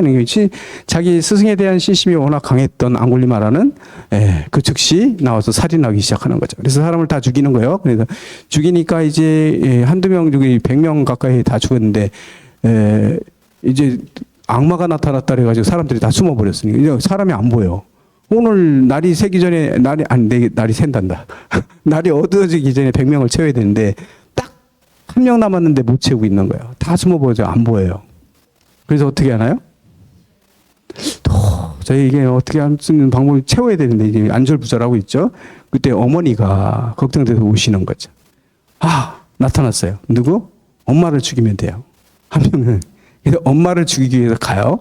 그때 부처님이 그걸 확인하시고 부처님이 놔두시는 거죠. 그 자리에.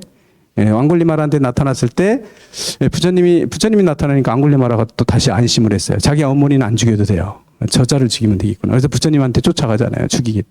부처님한테 쫓아가는데 자꾸 멀어져요.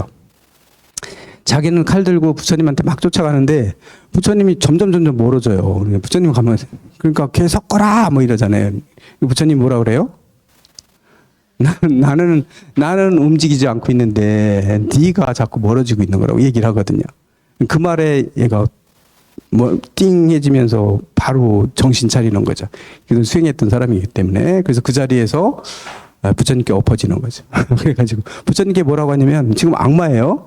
그 도시에서는 지금 악마라고 해가지고 막 다 방이 붙었어요. 이 악마를 처단해야 된다, 잡아라 이렇게 해가지고 방이 붙어 이제 군인들까지 다 이제 이제 경찰들이나 이제 다 풀어가지고 지금 찾고 있는 시간인데 그때에 부처님께 기의를 하는 거예요. 이 양반이요. 그러니까 부처님이 받아줘요. 악마인데 100명이나 되는 99명을 죽인 살인자인데 부처님 받아들이거든요. 그래서 부처님의 법문을 듣고 그날 아란이 돼요. 이 사람이. 아란이 됐는데 이제 왕이 찾아왔잖아요. 왕이 찾아와가지고 봤는데 저놈 같은데? 그런데 부처님이 보호해줘요. 아니다. 출가하는 나한테 맡겨라. 이렇게 얘기하거든요. 그래서 그 안에서는, 기원정사 안에서는 보호가 되는데 탁발하러 나가야 되잖아요. 항상 탁발하러 나가야 되거든요. 탁발하러 나가면 어때요? 돌에 맞고, 매도 맞고, 막 이러는 거죠. 계속. 근데 앙굴리마라는 그게 우리 같으면 괴로움으로 받을 거 아니야. 근데 괴롭지가 않아요. 왜냐면 자기가 지었던 죄업에 대한 그런 과보들이기 때문에요. 거기에서 느끼는 감정이 없어요. 당연하게 받아들이고 그거에서 피하려고 안 하고 괴로워하지도 않아요. 그냥 받아들이거든요. 전부 다. 이게 괴롭지가 않거든요. 이게 이렇게 마음이 한번 바뀌면 뭐가 되는 거예요? 네, 그런 것도 괴로움이 더 이상 아니에요. 근데 과보가 남아있어서 내가 계속 받는 일이 현실적으로는 있다 하더라도 깨닫고 난 다음엔 그 죄업은 다 사라지는 거예요.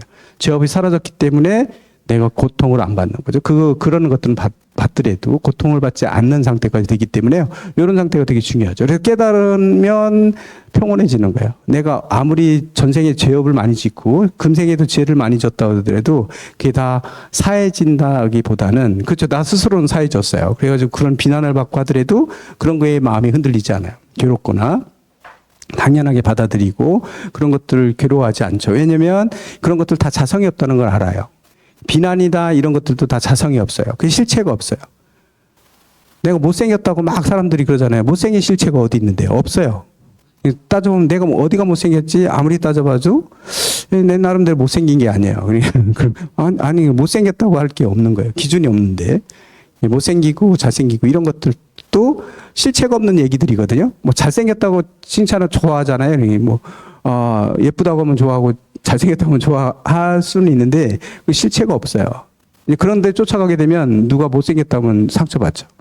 상처받고 지금 못생겼다 그러면 아마 며칠 동안 고민하고 막 이럴 수도 있어요. 아니 괴롭고 막 이렇잖아요. 이런 것들이 그런 것에 떨어져 나가 버리면 잘생기고 못생기고 뭐 이런 것들도 다 기준이 없다는 거, 다 개인적인 취향에 드는 그게 기준이 없고 실체가 없는 거기 때문에 그리고 내 몸도 오늘하고 내일하고 달라지거든요. 그렇기 때문에 이게 예쁘고 뭐 이런 것들에 대해서 더 이상 그게 다 무자성이라는 거, 자성이 없다는 걸 알아차리면 더 이상 누가 잘생겼다느니 못생겼다느니 이런 것 때문에 마음이 흔들리거나 거기에 신경 써가지고 자기 공부하는데 방해가 되거나 일하는데 방해되지 않아요. 잘생겼다고 하든 못생겼다고 하든 화도 안 나고 즐거워지도 않고 그냥 그래? 그럼 그런 거고. 잘생겼어? 잘생긴 거면 잘생긴 거고. 못생겼어? 못생기면 못생긴 거고. 그렇죠? 이제 그렇게 할 수 있는 여유로움이 생기고 거기에 대해서 더 이상 마음이 흔들림이 없죠.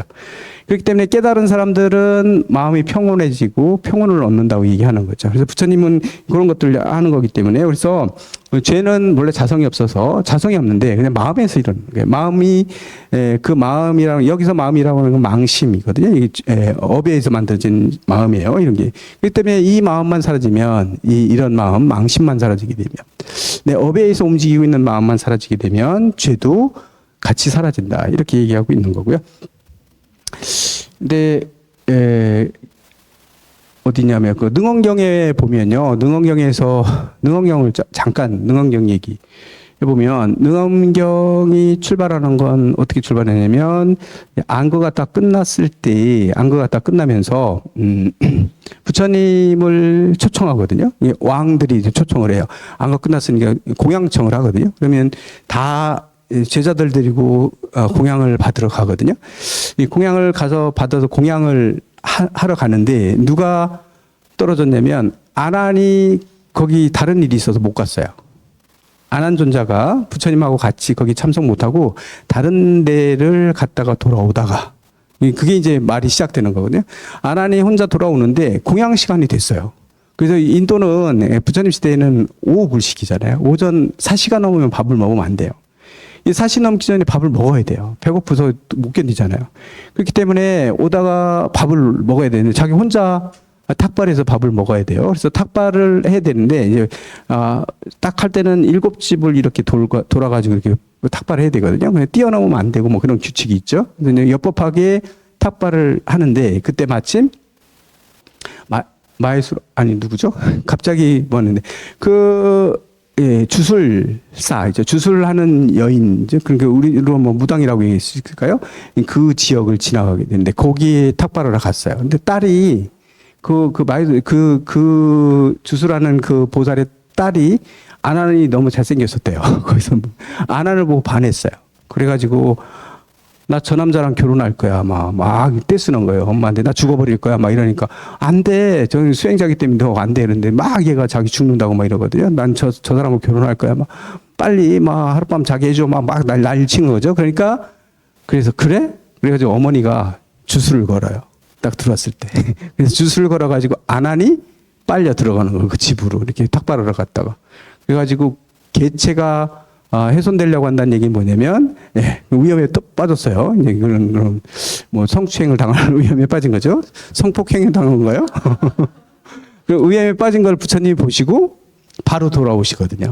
딱 보시고 바로 돌아오셔가지고, 그 가섭한테 시켜가지고 뭐죠? 빨리 가서 잡아와. 뭐 이런. 잡아오네. 누구 잡아오냐면, 딸내미, 그 어미, 그 다음에 아난 셋 다 잡아와. 가서 3명을 다 잡아오거든요. 잡아왔는데 아난이 돌아와가지고 울어요. 왜냐면 자기는 여태까지 부처님 모시면서 자기는 나름대로 이렇게 수행이 됐다고 생각했는데 내가 주술에 빨려 들어가지고 내가 흔들렸잖아요. 흔들려가지고 가서 이 힘이 없다는 걸 자기가 느낀 거죠. 그래서 울어요. 울면서 부처님께 막 참여하거든요. 그랬더니만 부처님이 질문하는 게부터 시작되는 거거든요. 부처님 뭐라고 질문하세요? 네 마음이 어디 있느냐? 이거부터 물어봐요. 네 마음이 어디 있느냐? 그래서 아난이 뭐라고 했냐면 제 마음은 가슴 속에 있습니다. 이렇게 얘기하거든요. 가슴 속에 있다. 부처님이 뭐라고 얘기하면 야 가슴 속에 있어? 그럼 네 오장육부 다 보이겠네? 그러니까 안 보이는데? 다음 뭐라고 해요? 밖에 있습니다. 이랬어요. 밖에 있습니다. 그러니까 부처님이 뭐라고 하냐면 야 그럼 네 얼굴 보이겠네? 네가 네 얼굴 보겠네? 못 보고 있잖아요. 중간에 있습니다. 뭐 이런 거예요. 눈 아래에 있습니다. 눈에 있습니다. 안근에 있습니다. 가운데 있습니다. 막 이렇게 얘기하는 거거든요. 그래서 7번을 대답을 하거든요. 근데 부처님한테 다 깨져요. 논리적으로. 거기 있으면 이랬네 하니까 아난이 더 이상 모르겠다고. 부처님한테. 부처님께서 이제 그때부터 설법해 주시는 게 뭐냐면, 어디 있다고 얘기하는 게 아니라, 그 다음부터 끝까지가 다 무슨 내용이냐면 참마음에 대한 얘기예요. 근데 왜 이 얘기를 부처님이 먼저 얘기했냐면요. 그 얘기예요. 변하는 마음. 계속 네가 생각하는 그 마음. 이 세상을 판단하고 이건 좋고 나쁘고 하는 건 다 인간의 업이 물들어져 있는 인간의 업들이 아주 그 안에 쫙 물들어 있는 그런 마음들이거든요. 우리가 가지고 있는 내 마음이라고 하는 건 또 인간의 마음이잖아요. 뭔들 하고. 이게 진짜 마음이 아니에요. 진짜로 그걸 떠나 있는 이런 모든 걸 떠난 자리에 그 실제의 마음이 아니라 그 마음에 인간의 업들이 녹아 있는 거거든요. 그래서 우리는 이게 좋다 저게 좋다 그리고 판단하고 일로 가야 돼 저게 좋고 이게 부처님 말씀이 아니야 이렇게 판단하는 것들은 전부 다 인간의 업으로 만들어진 그런 마음이거든요. 이 마음은 계속 바뀐다는 거예요. 부처님이 봤을 때 그 마음은 계속 바뀌기 때문에 뭐예요? 그래서 망심해요. 망심. 허망한 마음, 가심이고 망심이에요. 가짜예요. 진짜 가짜 이걸 떠나서 일시적으로 존재하고 있는 건데 존재하는데 매일매일 바뀌어요. 그 마음 자리는요. 마음이 안 바뀌는 그 자리로 해야 되는데 그 바뀌는 마음 가지고 공부하게 되면 그 마음이 자기 마음인 줄 알고 수행을 하게 되면 뭐냐면 진리가 매일 바뀐다는 거예요. 오늘 내가 진리를 봤다 하더라도 내 마음이 바뀌면 내일 또 진리가 변화된다는 거예요. 진리는 하나여서 영원히 변하지 않는 존재인데 계속 변한다. 그러면 그 진리를 볼 수 없다. 그 마음은 진짜 마음이 아니야. 이 얘기거든요. 진짜 마음은 그것까지도 내려놓은 마음이야. 이 얘기거든요. 그런 것들이 흔들리면 안 돼. 우리가 예불하거나 뭐 할 때 있잖아요. 이렇게 뭐 할 때, 오늘은 기분 좋다. 뭐 이런 마음들 있잖아요. 이 마음 가지고 공부하면 안 된다는 거예요. 내가 또 인간의 업에 의해서 물들어진 이 마음에 내가 흔들리고 있네? 그럼 그 업을 내려놔야 돼요. 내려놓고, 그걸 제외한 상태로 계속 자기 마음을 주시해서 보아 들어가는 건 이목구할 때도 그렇게 들어가는 거거든요. 그러니까 그런 마음 가지고 공부하게 되면 인간의 마음 가지고 공부하게 되면 옆에 사람이 냄새를 내고 있으면 막 싫어요. 싫고 짜증나고 내가 공부하고 있는데 옆에 탁탁탁탁탁 막 이렇게 막 나를 방해하듯이 이렇게 하는 건 계속 움직이는 것도 거슬릴 때가 있어요. 조금씩 움직이는 건 엄청 거슬리거든요.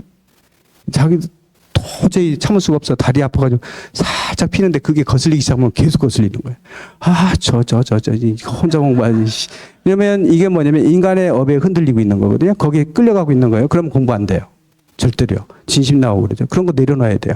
옆에서 무슨 짓을 하든 상관하지 말아야 돼요.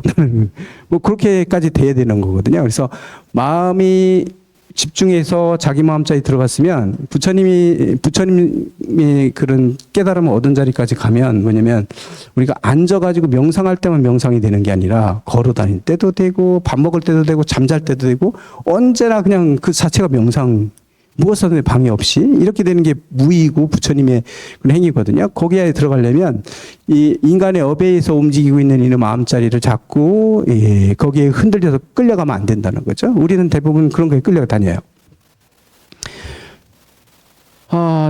제가 어쩔 수 없이 밖에 나와서 들어가면 지난번에 냄새나는 거 가지고 얘기했죠. 어느 스님이 저거 내 얘기야? 뭐 이러면 안 되는데 근데 들으셔도 모르실 거예요. 본인 냄새 난다고 생각 안 하시니까.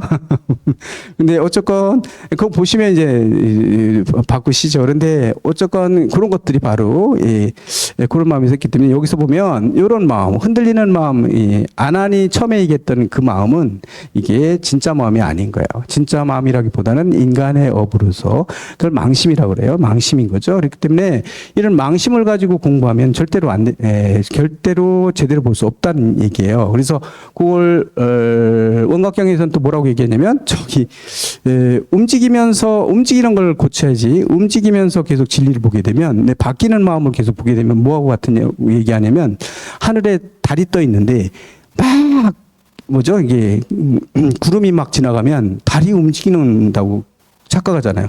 달이 막 가네? 뭐 이렇게 본다는 거예요. 진리를 보고도 진리는 움직이지 않고 있는데 자기 업되는 진리가 막 저렇게 바뀌네 뭐 이렇게 보는 거죠. 그래서 엉뚱하게 인식을 하게 되면 보고도 잘못 인식이 간다는 거죠. 배를 타고 계속 지나가면 밖에 있는 배경들이 막 밑으로 뚝이 지나가는 것처럼 보인다. KTX 타고 가면 밖에 막 논들이 막 달려가는 것처럼 보인다는 거예요. 근데 그걸 알아차려야 되는 거죠. 근데 중생들은 뭐냐면 바퀴 움직이는 줄 알아요. 그런 것처럼 내 마음 망심을 가지고 진리를 찾게 되면 계속 그렇게 잘못 보게 되는 바퀴는 건 보더라도 이게 실체를 보지 못하고 이게 움직인다고 보고 막 이렇게 되는 거죠. 이래서는 안 된다는 거예요. 그래서 여기서 얘기하는 게 죄무자성 그래서 마음에서 나오기 때문에 그 마음을 없어지면 죄도 없어진다. 죄하고 망심 두 개 다 공해지면 두 개 다에 공해졌다는 얘기는 뭐냐면 걸리지 않는 거예요. 걸리는 거 없어요. 근데 우리가 인간의 마음을 가지고 있는데 인간의 마음을 떼놓고 살 수 있나요? 그건 아니거든요. 기분 나쁜 냄새가 나는데 내가 역겨운 냄새가 나는데 역겨운 냄새가 아니라고 내가 마인드 컨트롤 한다 해서 역겨운 냄새가 사라지나요? 그건 아니거든요. 역겨운 건 역겨운 대로 지금 존재하고 있어요. 내가 기분 나쁜 건 기분 나쁜 대로 존재하고 있어요. 하지만 그게 없다는 얘기가 아니에요. 우리는 인간의 업이기 때문에. 그럼 거기에 매이면 진리를 볼 수 없어요. 거기서 벗어나서 자꾸 연습을 해야 되는 거고 공부할 때 그런 걸 자꾸 이렇게 확인하고 내려놓고 거기에 끄달리지 않고 그때 그 사라지는 건 아니고 지금 이 냄새가 있는 건 그대로 인정하고 놓는 거예요. 그러고 그걸 배제하고 그 자리를 들어가는 거거든요. 흔들리는 마음 가지고 자꾸 진리를 찾으면 안 된다는 거죠. 이게 바로 진참이다. 그래서 죄업이 일어날 수 있는, 업이 만들어질 수 있는 그런 조건들을 다 없앤다. 그리고 더 이상, 내 마음에서 어떤 환경에 처하더라도 더 이상 흔들림이 없는, 두 개 다 공해졌다는 얘기는, 관여받지 않는다는 거예요. 그러니까 아까 냄새가 있다 하더라도 더 이상 그 냄새에 연연하지 않아요. 진리를 죽게 들어갈 때는요. 진리하고는 상관없는 현상들이에요. 네.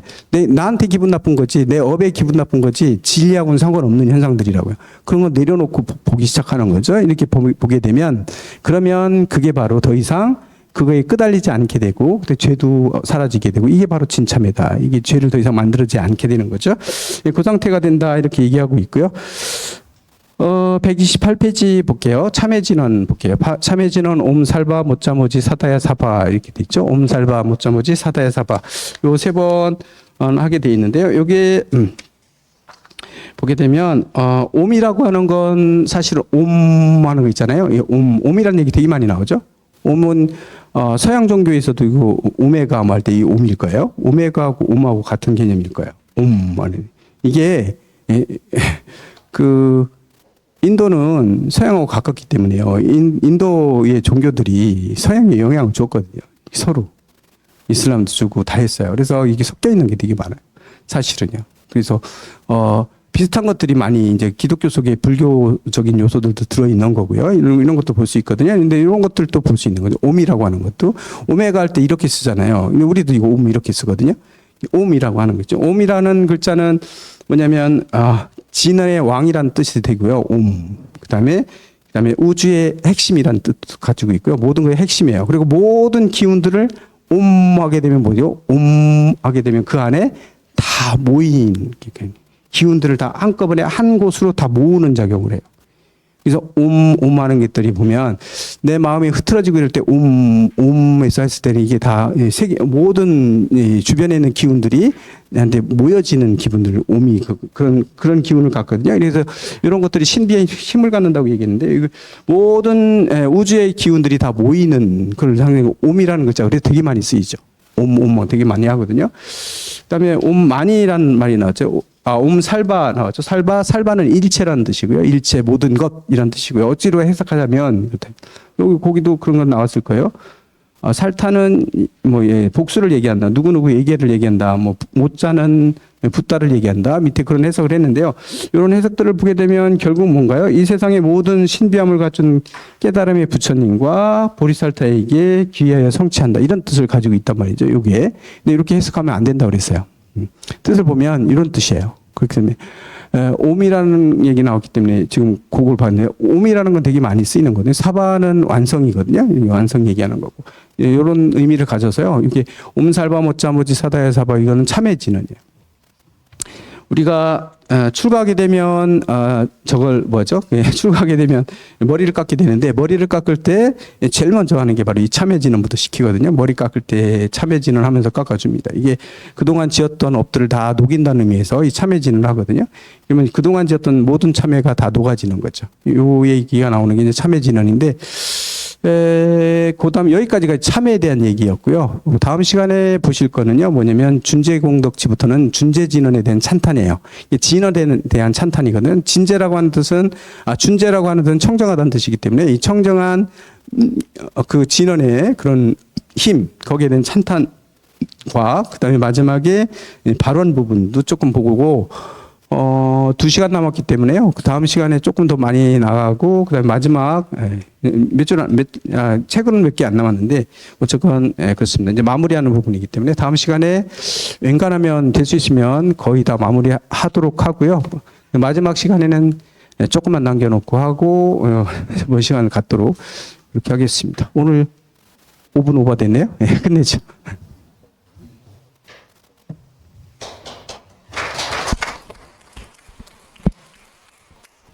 네, 우리 오늘 또 애써주신 연각 스님께 다시 한번 큰 박수 한번 부탁드리겠습니다. 실은 이 송광사는 9시에 취침이에요. 지금 가시면 10시 돼요. 10시. 우리 그 스님 이렇게 일부러 저희들을 위해서 이렇게 한 주도 아니고 8주 동안 지금 이렇게 강의를 해주시는데요. 너무 감사드리고 스님 건강하게 또 안전하게 잘 들어가시라고 박수 한번 다시 부탁드리겠습니다. 감사합니다. 저희 그 다음 주에 그 부산 불교 환경연대가 창립 2주년 후원 음악회를 해요. 부산 범어사에서. 그래서 혹시 부산 다녀오실 분 있으면 같이 이렇게 좀 다녀올 계획이거든요. 그래서 다녀오실 분 있으면 말씀해 주시면 함께 다녀오도록 하겠습니다. 그러면 불자 환경옥에 같이 모시도록 하겠습니다. 사홍소원, 마지막 사홍소원은 읽지 않습니다. 참고로. 네.